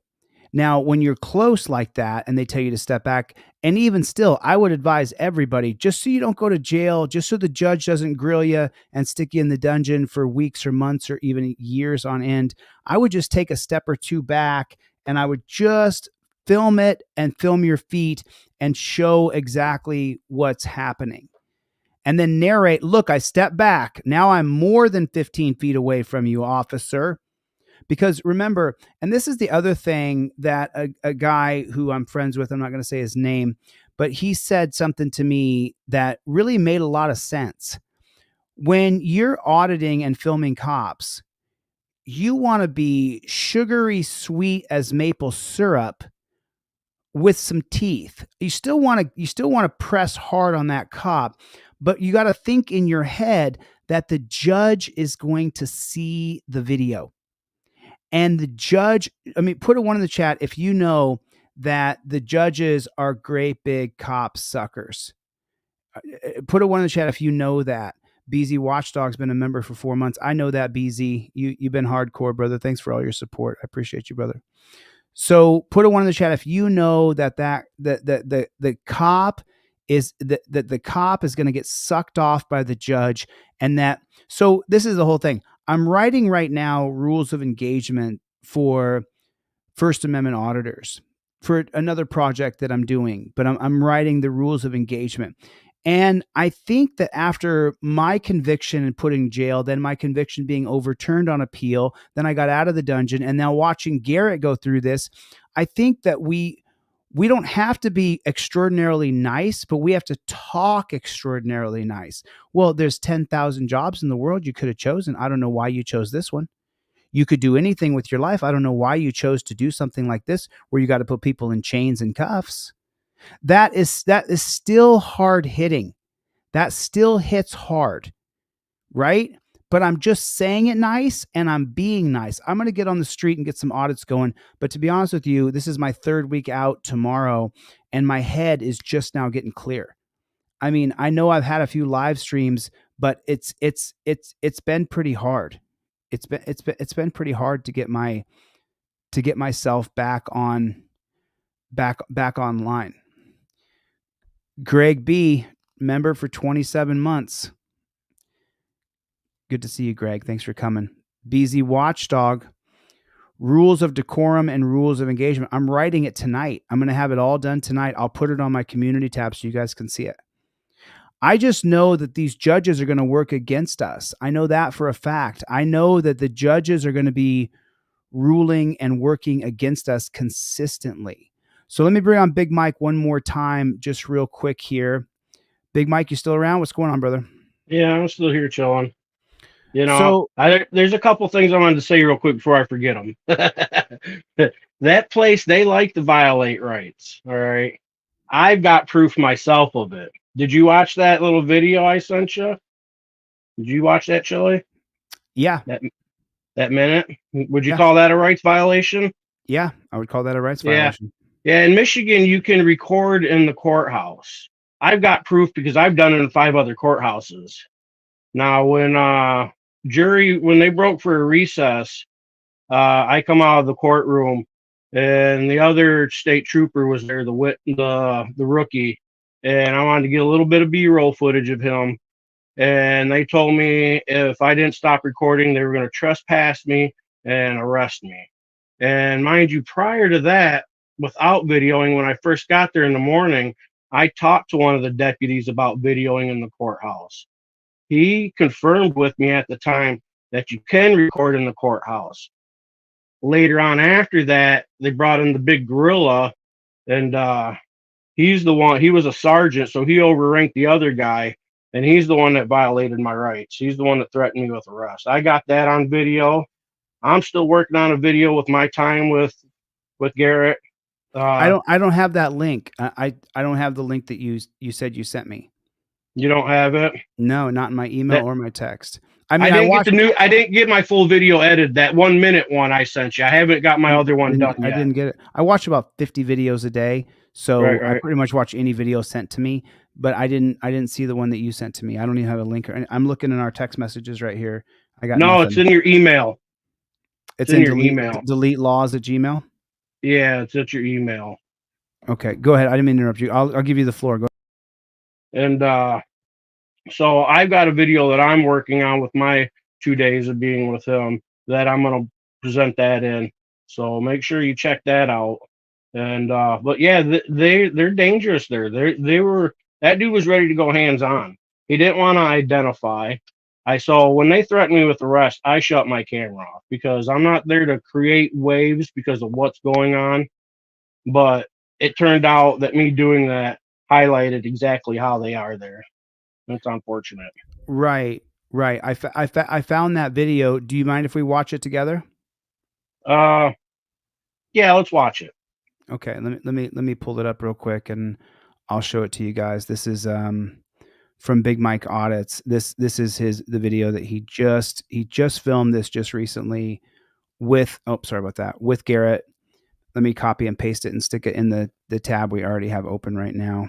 Yeah, I'm working on finishing editing my full video because the way things went yesterday, I didn't get to have a session with him and his lawyer, and it is what it is. Okay, so I've been trying to figure out what to say. Let's check this out from Big Mike Audits. This is what he filmed at the courthouse.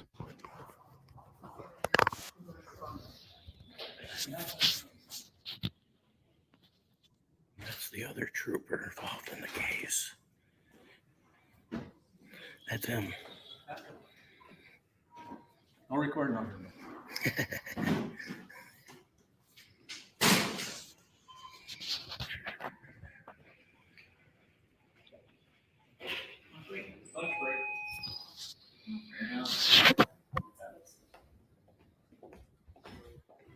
Hey, if you're gonna record out here, I'm gonna ask you to leave.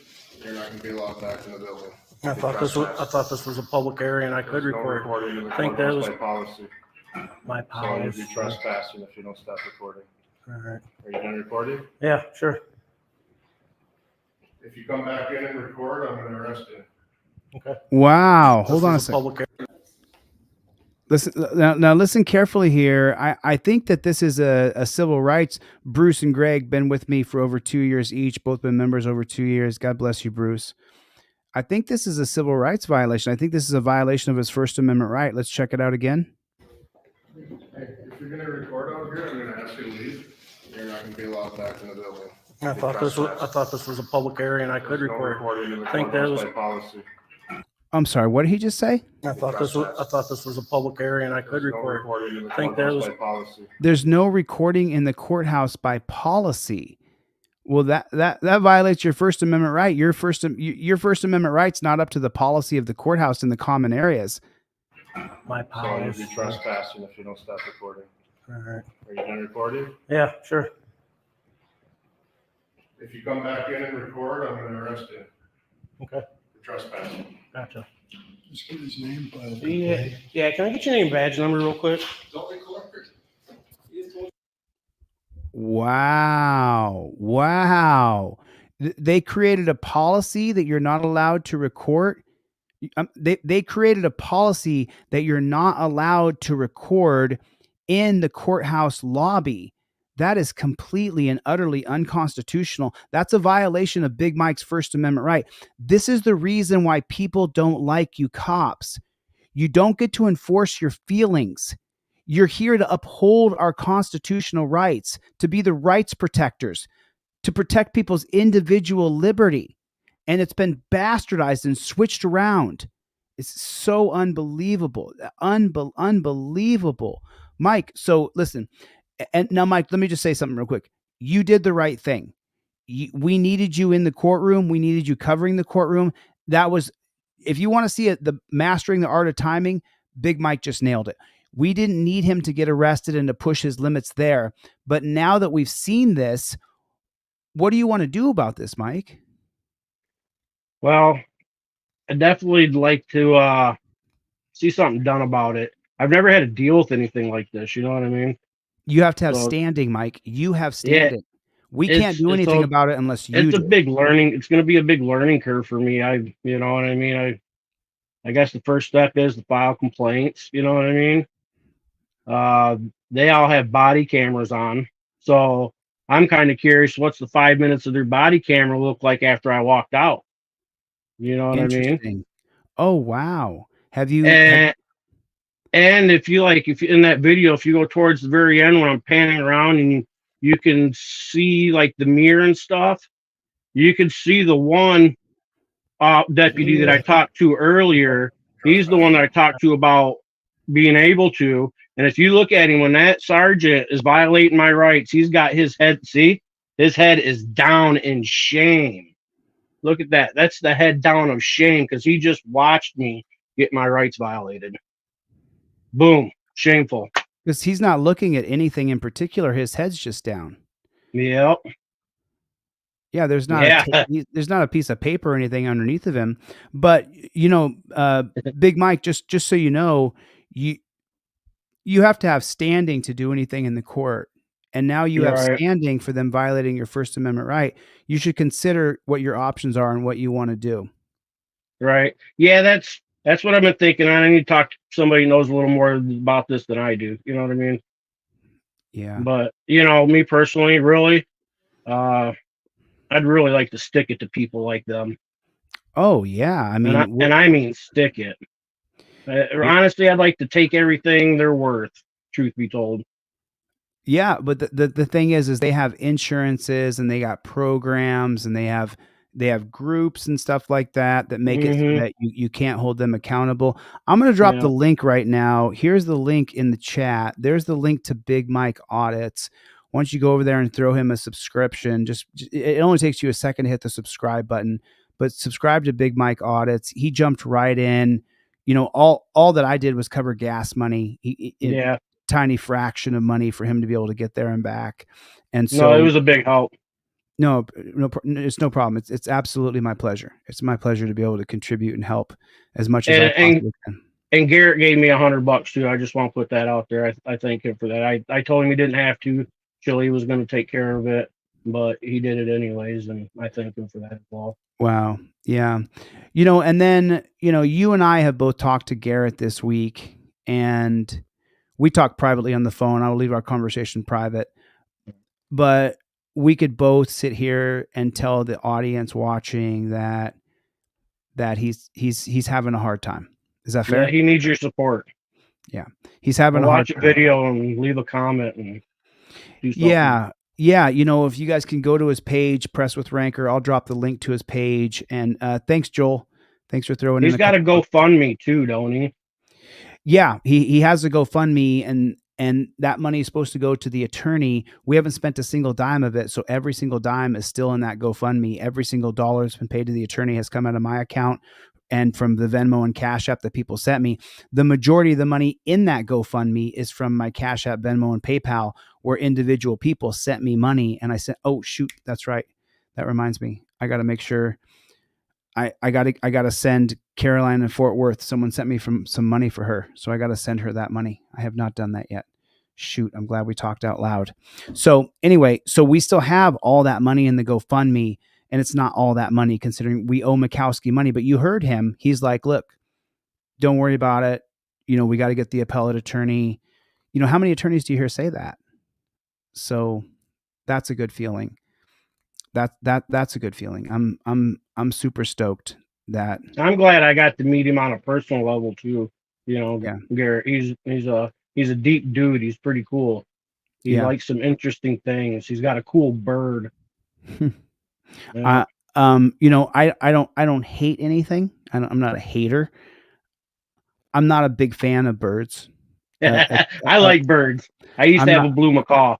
I'm not a fan of kept birds. Right. I'm not I feel a you on fan. that. I'm not a fan of kept birds because they're just so loud. But anyway, listen, here's the link to Big Mike Audits. You guys do me a favor, go over there and drop him a subscription to his channel. Big Mike, thanks for coming on, man. I appreciate seeing you. We'll see you on the next one. Okay. Yeah. And I'm going to be there for his sentencing too. So. Okay. September 24th. Yeah. I'll be there for that. I'm going to try to get up there, but I, you know, people say that of PTSD. I mean, people say PTSD, and I've heard the term PTSD for years, and I've had to have a lot of compassion for people with PTSD, but I didn't really understand what that meant. You know, people said I have PTSD. Now I understand what it means. You have execution paralysis, you get anxiety, you have a hard time firing. Sometimes I have a hard time waking up or a hard time going to sleep. Sometimes I have bad dreams about the dungeon. It's really, really affected me. It has. Yeah. Well, when you get arrested, especially by some bad cops who are really violent, it will forever change your perspective. Oh yeah. You go to jail, it will change your perspective. They treat you like less than. Well, there's no good arrest. Every single arrest is traumatic and painful. And I've been arrested dozens of times. It's terrible. Now, fortunately, I've been able to beat those every time, except for once where I was convicted and that was just overturned. My conviction was overturned. But so we're gonna have you back.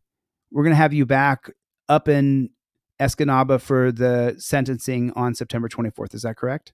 Yeah, I'm only about 80 miles away. Okay. All right, Big Mike. God bless you, man. Thank you for your time. I appreciate you. Anything else you want to say before I cut you loose? No, that's about it. Go show Garrett some love. Sure. Hit that like button. Hit that like button. I'll see you on the next one. Later, Big Mike. Yeah, later. Okay. So there's Big Mike Audits right there. Listen, you know, it boils down to the fact that you may have to understand that you're going to face a judge, and the fact that that judge is going to be on the cop's side. I mean, do we agree on that? Put a 1 in the chat if you agree. When you go in front of the court for filming cops or for activism, that the judge is going to be on the side of the cops. Put a 1 in the chat if you agree with that. I mean, I think that that's true. I think that that's 100% true. I think that you're going to face a judge who's going to be completely and utterly biased against you. And when we talk about understanding your rights, there's nothing more important than understanding the clearly established prong. You know, so I want you to take a look at this real fast, and we're going to read it together. At the time of the official's, the clearly established means at the time of the official's conduct, the law was sufficiently clear that a reasonable officer would understand what he or she is doing is unconstitutional. First, the official must show that their position's responsibility had a sensitive function that requires absolute immunity.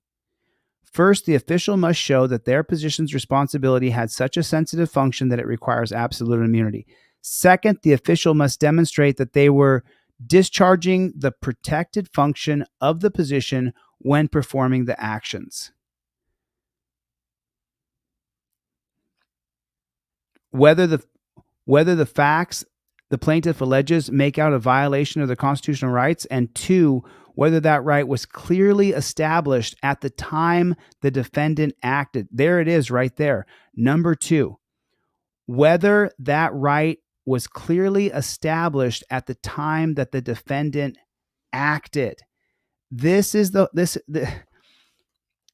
I didn't just start doing this yesterday. This is the reason why I tell you to invoke your Fifth Amendment right, show them the trifold, show it to your camera, make sure that the judge knows that you invoked your Fifth Amendment right. If you're filming cops, you want to make sure that you immediately invoke your First Amendment right. The very first page on the trifold is the First Amendment right to film police is upheld by Turner versus Driver.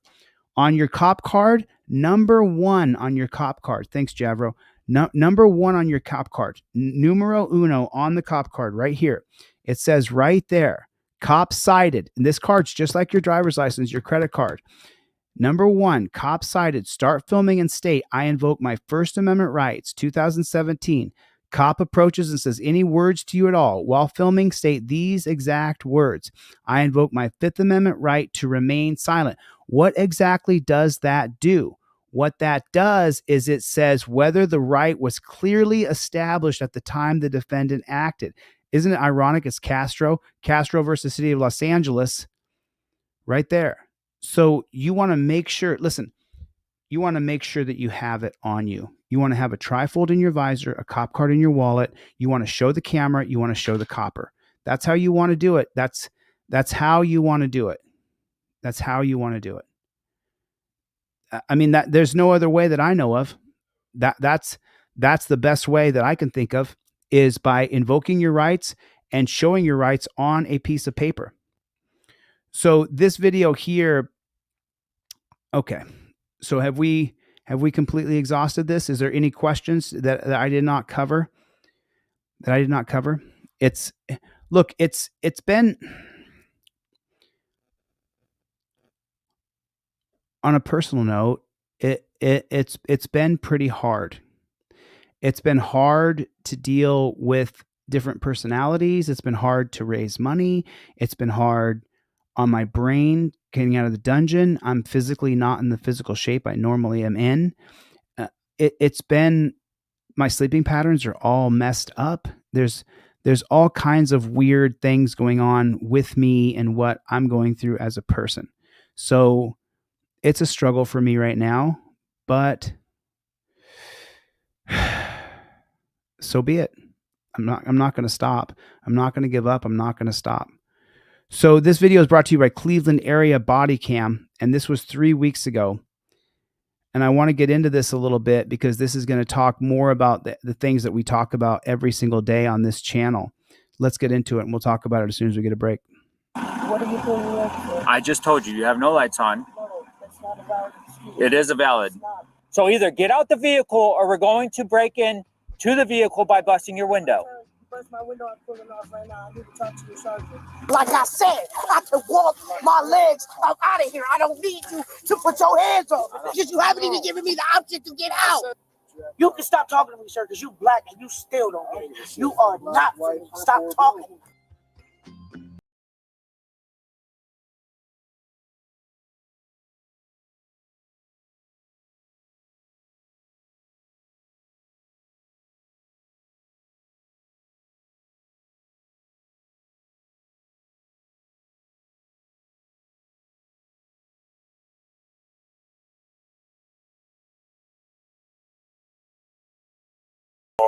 What's going on? 3-4. Well, you have no lights on. Okay, I'm not going to play this game with you. You have your license on you? I just told you have no lights on. It is a valid. I stopped right here. No. Okay. No, you weren't. I'm not. Where do you have your license on you? Okay. Well, I'm going to tell you that it's going to be obstruction if you don't give me your license. Okay. So do me a favor. Unlock your door. Okay. If you don't unlock your door, yes, you do. Yes, you do. Yes, you do. Boy, the mistakes that are made here are just so vast. There's just so many mistakes that are made here. Okay, so what do we do first of all? What's the very first thing that we do? Team DLZ, what's the first thing that we do? What is the very first thing that we do? We are filming and we have our hands in touchdown position.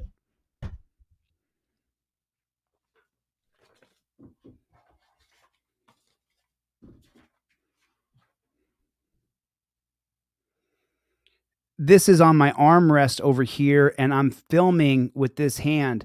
Sometimes I like the screen to be able to see me, and I can show the copper that he's also being filmed on the screen. So I'll face it to myself so that the copper can see that I'm filming him. My trifold, my license registration, everything is up in my visor. I know it's there for a fact because I put it in that broccoli wad rubber band. 3-4. What's going on? 3-4. Well, you have no lights on. Okay, I'm not gonna play this game with you. You have your license on you? I just told. 3-4. What's going on? 3-4. That is not on our list of protocols that we do here on Team DLZ. You do not say, I want to know why you pulled me over. The cop is not going to tell you why he pulled you over. He may not. In the state of California, it's a law now that they have to tell you, but that's not what you do. You immediately pull down your license, registration, proof of insurance on a laminated card, and you slip it out the window and you give it to that copper with nothing else to say. It doesn't matter the reason why he pulled you over. He has every right. The 2014 case of North Carolina versus Heenan says that he can make a mistake and pull you over, and you still have to go through the protocols. So the very first thing you do is you reach up to your visor where you have your trifold. You got your broccoli wad rubber band. Everything's up in the visor just like this. You slide that bad chicken out and you go, here's my license, registration, proof of insurance, just like that. Just like that. And you never, ever, ever deviate from that. Well, you have no lights on. Okay, I'm not going to play this game with you. You have your license on you? I just told you, you have no lights on. It is a valid. I stopped right here. No. Okay. No, you weren't. I'm not. Where do you have your license on you? Okay, well, right there, when you say that you're not giving the copper your license, you now are obstructing official duties. I don't like it. I don't agree with it. I mean, put a 1 in the chat if you agree with me. I don't like it. I don't agree with it. It's true. You are obstructing official duties. If you don't give him your license, you have to give him your license. It's not the rules that I want. I'm working within the system that's been created before I was born. I don't like this system. I don't agree with it. I think the driver's license is a scam. A lot of you agree with me. Put a 1 in the chat if you agree. The driver's license is a scam. It's a total scam. But if you don't give the guy your license, he can arrest you and take you to the dungeon. I'm going to tell you that it's going to be obstruction if you don't give me your license. What I just say, it's obstructing official duties. Okay. So do me a favor, unlock your door. Okay. If you don't unlock your door, yes you do. Yes you do. Yes you do.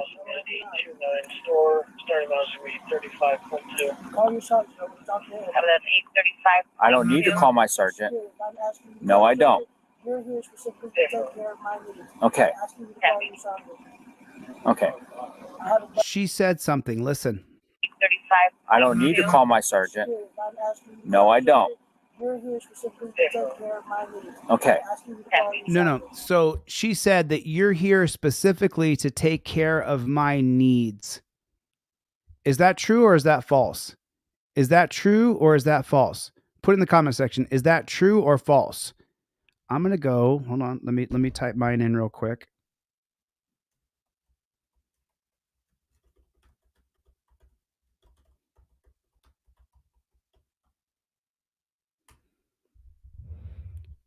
There it is. False, false, false. Michelle said it's true. Michelle, I wish you were correct. That I mean, I think that's probably supposed to be the policy that cops are there to serve you, but I don't think that's necessarily true. I think it's false. I think they're there to revenue collect. What do you think the goal of the cop is? What's the goal of the cop? The goal of the cop is to pull you over, arrest you, impound your car, take you to the dungeon, and steal your money. Running a trifold special this week. If you get the trifold, go to deletelaws.com with a Z. Get the trifold. You get the fancy broccoli rod rubber band in the mail with it. And then I'm also going to give you the Fifth Amendment cop car driver and the Fifth Amendment cop card non-driver in the mail 100% for free. The blue card is the driver card. Look how smooth that bad chicken is. Just like your credit card, just like your license. I'm also, with your purchase of one trifold that you get in the mail, I'm then going to send you everything in my store for free. I'm going to email you everything. So make sure your email address is 100% correct. And we're seeing it. Okay. I haven't done anything wrong. I pulled over the party. You did not. Yeah, I did. I stopped right here, and I'm not in here. So you're lying. This is literally Okay. Well, we have a camera that shows your vehicle in motion. after what? I turned off the lights. You parked in a fucking driveway down there. So what? And then you Listen to him lose his cool.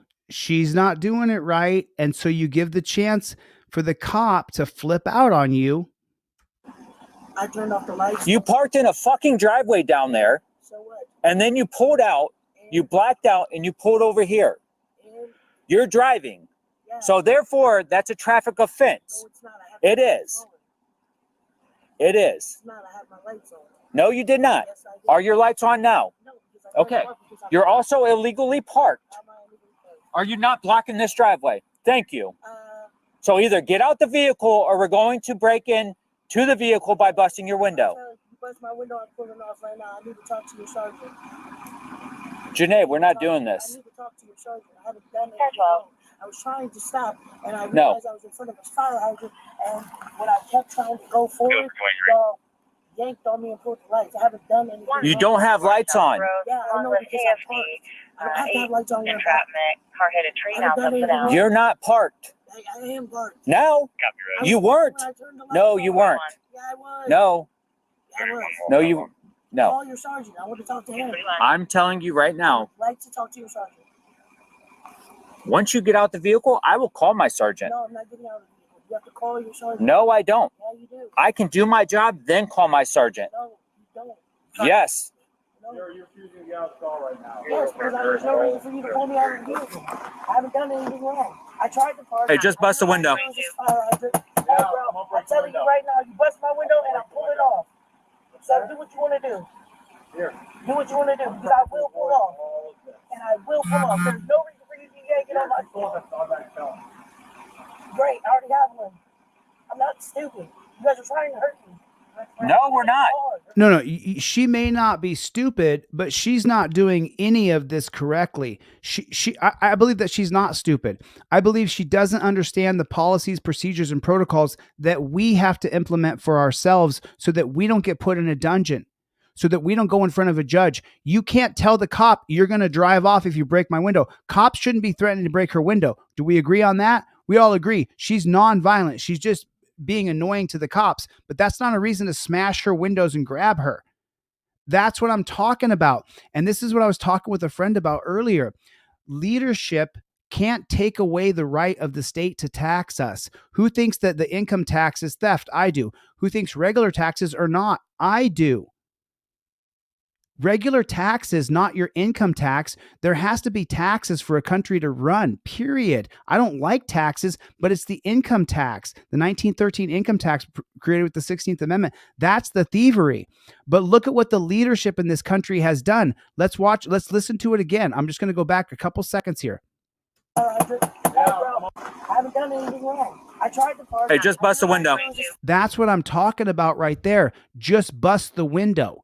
Just bust the window. Your tax dollars are being used to train cops to say, just bust the window. There's a lot of real crimes in Cleveland, Ohio. There's a lot of real crimes. But what did they say? Just bust the window. That's what leadership does. Leadership changes that policy and says, you can't bust people's windows.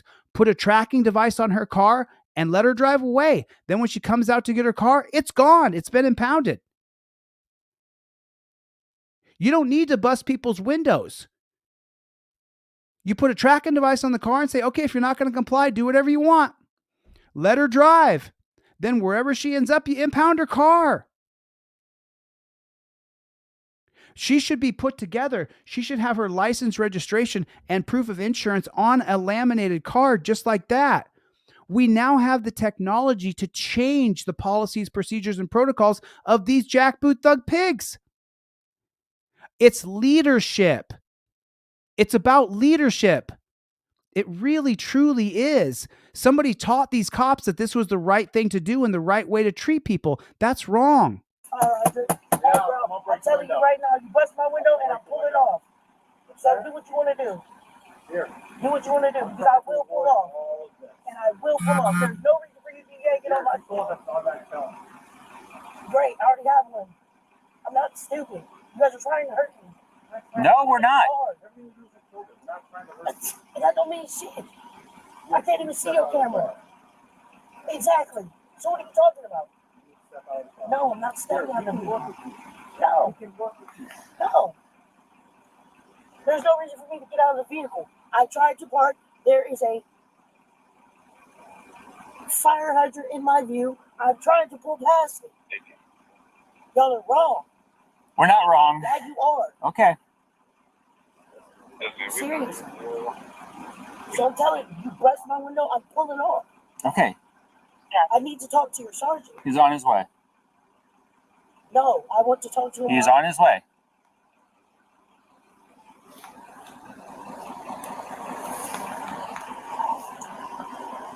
An 18. What are you pulling me over for? The unit coming here. Please come from the west side of the street and go east down the What are street. you pulling me over for? I already told you. No, you did not. I did. Specify. I already did. Specify. You have no lights on. You were driving with no lights on once you pulled out the. I already told you. I'm not having this fight with you. So why are you pulling me over? I'm not having this argument with you. Why are you pulling me over? I'm not having this argument. Because you're wrong. Put a 1 in the chat. If it doesn't matter if he's wrong, he can still smash her window and torture cuff her.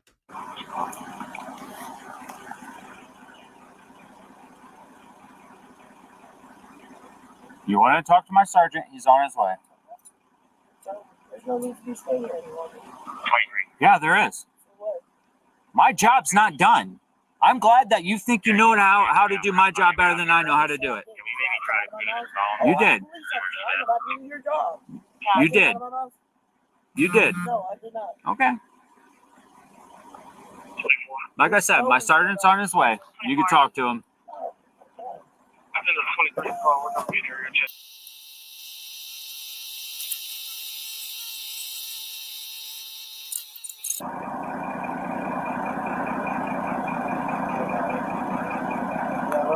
Yep.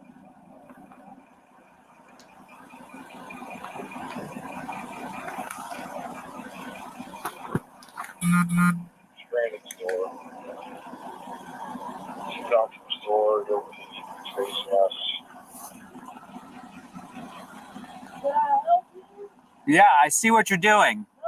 It's on. Yes. People right in front of his car. She's not trying to pull off.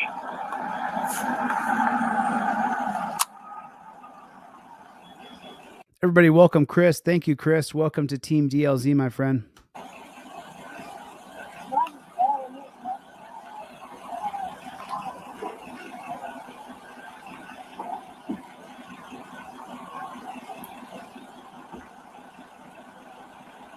She stuffed something next to her buckle for the seatbelt. Here, you can get out of the car. Now. Put a 1 in the chat if you think they're going to escalate it and smash her windows. Do you think they're going to smack her windows? Do you think they're going to smash her windows? I think they're going to smash her windows.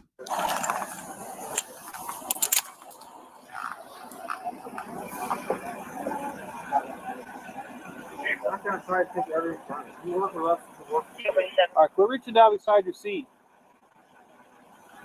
She's stuffing something in her waistband right now. Yeah, it's in her waist. She already did it.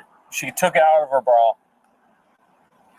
Yeah, if you work with us, that's the difference between a summons and going to jail. Open up. If you work with us, that's the difference between a summons or going to jail. If it was me, they'd be taking me to jail right away, right now. And she's black.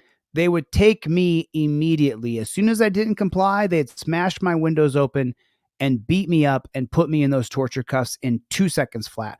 If you don't comply, they will smash your window open, put you in torture cuffs, beat you up, and take you to the dungeon. It's that simple. It may not be right, but that's the system that we've allowed to be created around us. Up the car now. Here. Here. We're not doing this.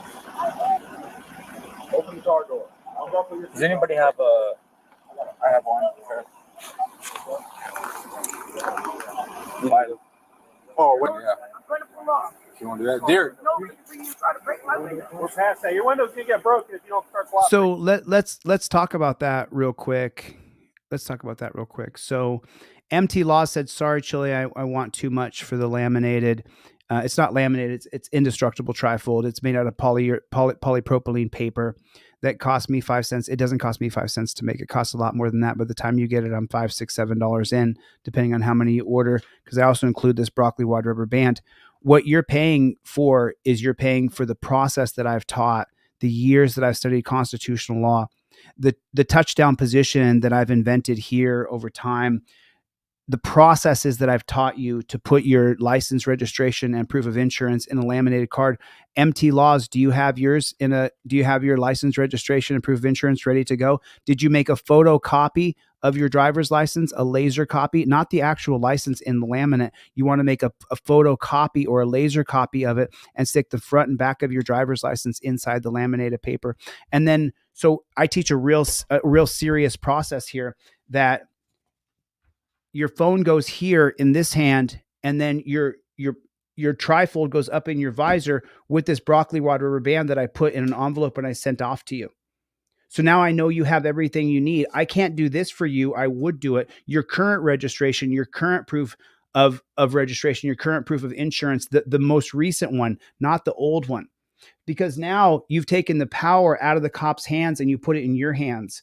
And then thirdly, I do have a right to make a living. So I do make a little bit of money from these things. But then what I do for you, MT Laws, is I also give you the cop card, and I give you the driver card and non-driver cop card 100% for free.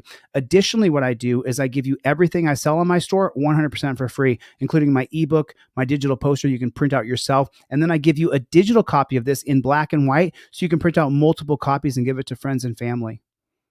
And so what you're paying me for is the years of knowledge that I've studied constitutional law, the process of using the touchdown position, making sure that I put a broccoli rod rubber band in your envelope. And then additionally, I give you the cop cards 100% for free. So that even if you're not in your car and you're in a friend's car and you get pulled over, you got those Fifth Amendment cop cards in your wallet. So yeah, that's what you pay for, man. And this is what I do for a living. I do this full time so that I can run for office, become the governor, and then change the policies that cops can smash your windows instead of just taking a little tracking device, stick it right in your wheel hub and going, okay, we put a couple tracking devices on your car. Have a good night, ma'am. Do whatever you want. There's going to be a car that follows you. Eventually you're going to come outside. Your car is going to be towed. That's what I'm doing. That's what I'm doing, MT Laws. And thank you for your support if you can afford to buy it. And oh, by the way, if you can't afford to buy it, I'll give it to you for free. Because someone else in the chat will buy one of these trifolds, and then I'll get an email from somebody and they'll say, I can't afford it. Will you send it to me for free? And then I'll put an envelope in, and then I'll stick everything in the envelope and I'll mail it out to somebody for free because you bought one. So I just want to be 100% transparent with you. She's stuffing something in her waistband, by the way. Open the door. Yeah, I know. Open the door. Open the door. You are making the situation worse. That's funny. how it is. If I call somebody right now, You call whoever you want. They're gonna get arrested. I mean, look at this woman. She's got her car taped up. She's low income. She doesn't have a lot of money, and she doesn't need her window smashed. Put a tracking device on her car and let her go.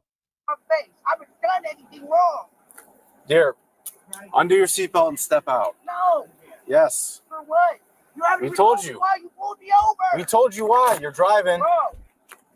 No, everybody welcome MT Laws. I appreciate your comment, and I appreciate the chance to explain exactly what I do and how I do it, and the reason why I charge money for my knowledge and the time and energy that I put into doing this. And put a 1 in the chat if you've gotten a free pair of cop cards from me in the mail. Put a 1 in the chat if you got an email from me with everything that I sell for free. I'm trying to give back. At the same time, MT Laws, I do have to make some money to keep the wheels on the car and keep going and do what I do. You know what I'm saying? So I just want to address that. I appreciate you, MT Laws. You're more than welcome here. I'm gonna take this off. There you go. Hands on your head. No. Oh no. It's simple. Put your hands Stop. on your head. Oh no. The fuck is wrong with you? Don't listen. They're going to abuse you, honey. The fuck? Put your hands up. Put your arm out. Hold your arm out. Hold it. Don't pull me. I can get out by my damn self. I can get out by my damn self. You damn sure ain't gonna rip me out. Because I can walk my 2 legs out by my damn self. Like I said, I can walk my legs out of here. I don't need you to put your hands on me. Like I said, I can get out by myself, sir. I can get out by myself. You want to let me go so I can get out? Because you haven't even given me the option to get out. Step out of the car. You Get the fuck off me so I can get out. Get out the car. Fuck you, bitch. Okay. Get the fuck off me. That's what we're gonna do. Why would you tase me? Stop. Car. That's a failure of leadership right there. That's a policy, procedure, and protocol that can be changed by the governor of the state. You don't tase people. You don't jerk them out of their car. If they're not going to get out of the car, fine. Just put a tracking device on the wheel hub of their car and let them drive. Follow the car, impound the car. You don't have to grab people and tase them and beat them and torture cuff them. Let people do what they're going to do. Let them pay the price for their actions. She's going to come outside. Her car is going to be gone. There's no reason to do this to her. She's just unintelligent. She'll learn when she comes outside and her car is gone. You don't need to grab her and do these things to her. This is horrible to watch. That's what we're gonna do. Why would you tase me? Stop. I'm trying to. Get off me. Step out right now. Step out. Get out off of the me. car. Step out. Get off me. Get out of the car. Can I get out of the car? It's your last warning. Get Can out I of the car. get out of the car? Yes, come on. All right, so get off me. That's not how it works. The fuck? Get out. You're about to get tased. You step out. That's how it works. You're about to get tased. I'm trying to. Y'all won't let me go. Get out of the car. Get out of the car. Get out of the car. What is wrong with you?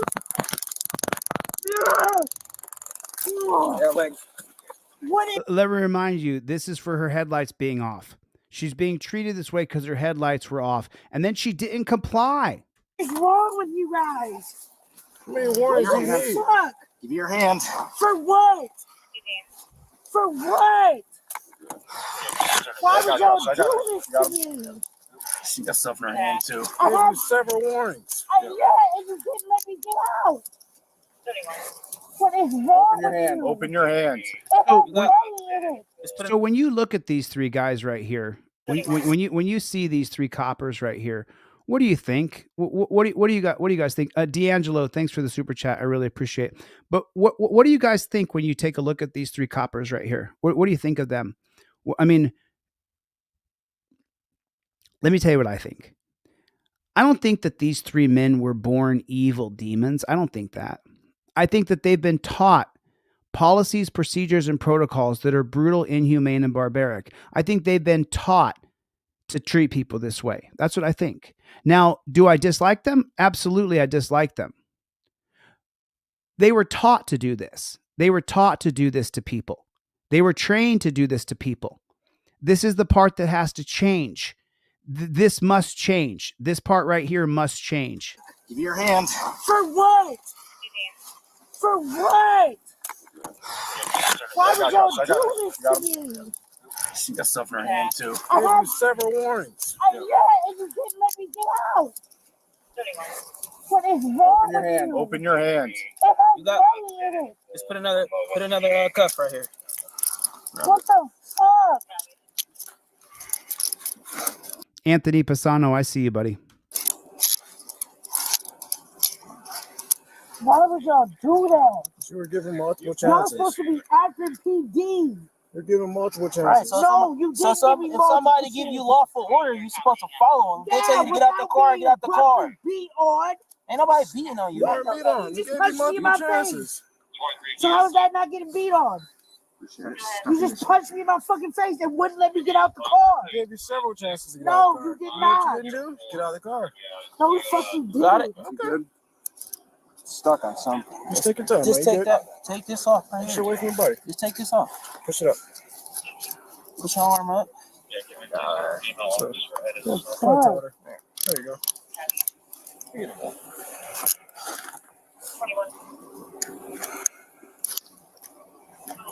This could have been all so simple. Yeah, if you wouldn't have put your hands on me, All you had to do is now get I'm out the calling car. for a police suit. You file for whatever you want. All you had to do is get out the car. Yeah, barely. Let go of your fingers. The fuck?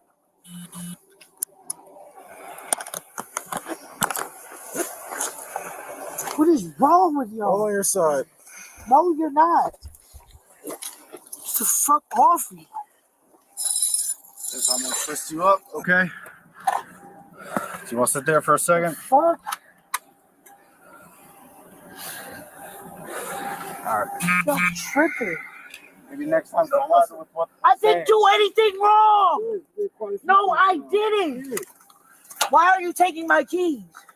You're going to jail. What do you mean? What do you mean I'm going to jail? I have no reason to go to jail. No, I don't. How was I obstructing your resistance? Y'all opened the door and told me to get out. We told you to. And y'all let me get out the car. What is wrong with y'all? We told you 20 times. No, you didn't. And when I told you let me get out, you would not let me get out. I haven't stepped away since. No, you didn't. You punched me in my face. Okay, I'm not going to argue with you. It's all body cam. Yeah, it is. You punched me in my face. Yeah. No. You wouldn't listen. The fuck? I didn't have enough chance to listen. Y'all punched me in my face. Okay. What the fuck do you mean? He just punched me in my face. All right. So look, I'm certainly not going to take the cop's side. You guys know that. I'm not on the side of the cops at all whatsoever. So this is brutal, inhumane, and barbaric treatment. When technology can solve it. Technology can solve this problem. You put a tracking device on her car and say, you can do whatever you want. We're going to track you. Someone's going to follow you. You're going to come out. Your car is going to be impounded. No one's going to touch you. Look how many cops are there. You know how many cops it would take to follow her? One. It would take one cop to follow her and track her and then call the tow truck to come impound her car because she didn't follow the policies, procedures, and protocols of giving your license, registration, and your proof of insurance. I don't agree with it. That's the system we have in place now. The treatment she's being treated with is inhumane, barbaric. It's disgusting. If you're not going to comply and you don't want to follow the rules, okay, fine. You're going to come outside, your car is going to be gone. We don't need to do this to people anymore who don't want to give their license, their insurance. Here you go ahead, do whatever you want. She got this far in life. She's going to be able to get to where she's going. Now send all the other coppers home. Go ahead, guys. Everybody can go. I'm the one copper. I'll just follow her. You follow her to her house, to her business, to her grandma's, wherever she's going to go, to the park. And then you call in a tow truck and you impound the car. But you don't need to do this to people. You coppers, are you listening? And this is a failure in leadership, a failure to grab the new technology and implement it. It's ridiculous. What we're seeing is ridiculous. There's no reason to do this to her. You can always reach me on email. You can always reach me. If you're missing an order, go to dlzclips@gmail and send me an email. Or if you want to see me, want me to review a video, go to deletelaws@gmail. For real? Y'all act like I'm a violent offender. I don't even have no violent felonies. What the fuck is wrong with you that you had to punch a girl in the face? I didn't do nothing wrong. No, I didn't. What did I do? What did I do? Because you still ain't saying nothing. What did I do? What? Then you have no reason to pull me over. Failure to identify, obstructing official business. How did I obstruct? It's a bad felony.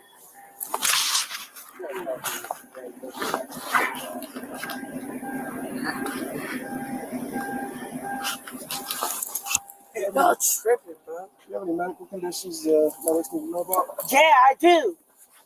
Number one, I have asthma. Number two, I'm schizophrenic. Number three, I'm bipolar. Number four, I'm mad as shit right now. I do have irateness from all of the behavior y'all have given to me. And number five, I don't fuck with y'all. I don't fuck with y'all. I have never in my life did anything to be this punched in my face for. Never. You can stop talking to me, sir, because you black and you still don't get it. You are not for me. Stop talking to me. I had no chance to. You instantly told me you were going to take me before I even could get out the car. The fuck you mean? No, you didn't. Shut up. I don't care. I don't give a fuck. The fuck? Y'all tripping. I do listen. Yeah, I do. Yeah, I do. The fuck? Yeah, and you did it. No, that's not true. Y'all told me to get out the car. I said I have no reason to get out the car. Then you said I'm going to tase you. Can I get out the car? The fuck? Y'all tripping. Hey, miss, we're going to stand you up, okay? Ready on three. Bring your knees up to your chest. Okay. Thanks, Willie. We're doing this just so it's not for you, all right? Ready? 1, 2, 3. There you go. We're going to bring it back here to this food, all right? Thanks for coming, Dale.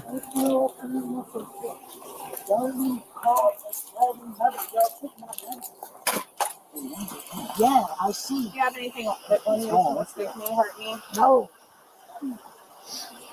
Shabendu got it exactly correct. She needs mental health, not torture cuffs.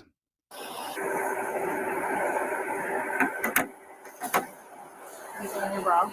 No.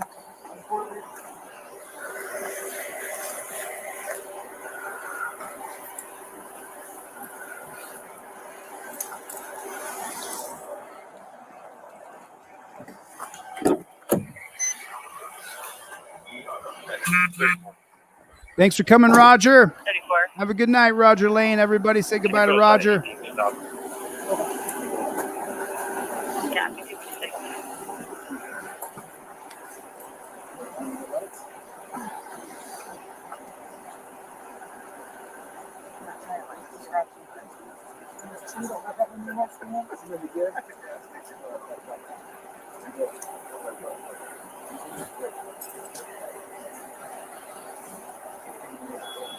Take care, Roger. Thanks for coming, buddy. Appreciate you. Roger gifted out a bunch of memberships to everybody today.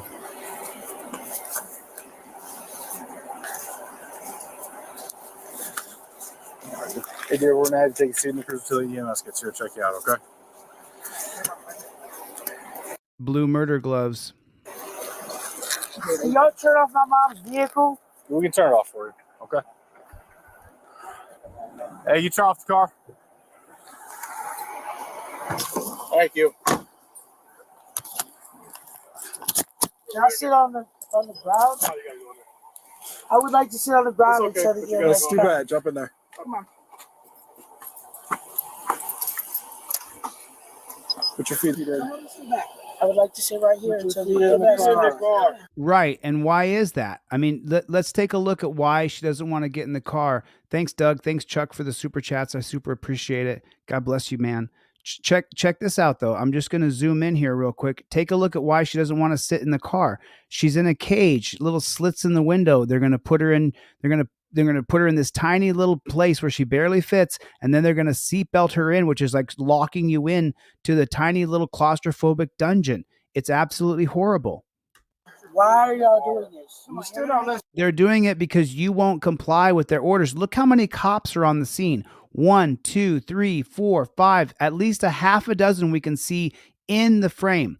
At least a half a dozen coppers are in the frame that we can see. Technology can solve this. It'll save the taxpayers a ton of money. We'll become more humane. We'll become more tolerant. And you know what? You won't have to take people to the dungeon because you can still raise all the revenue you want without having to take people to a jail.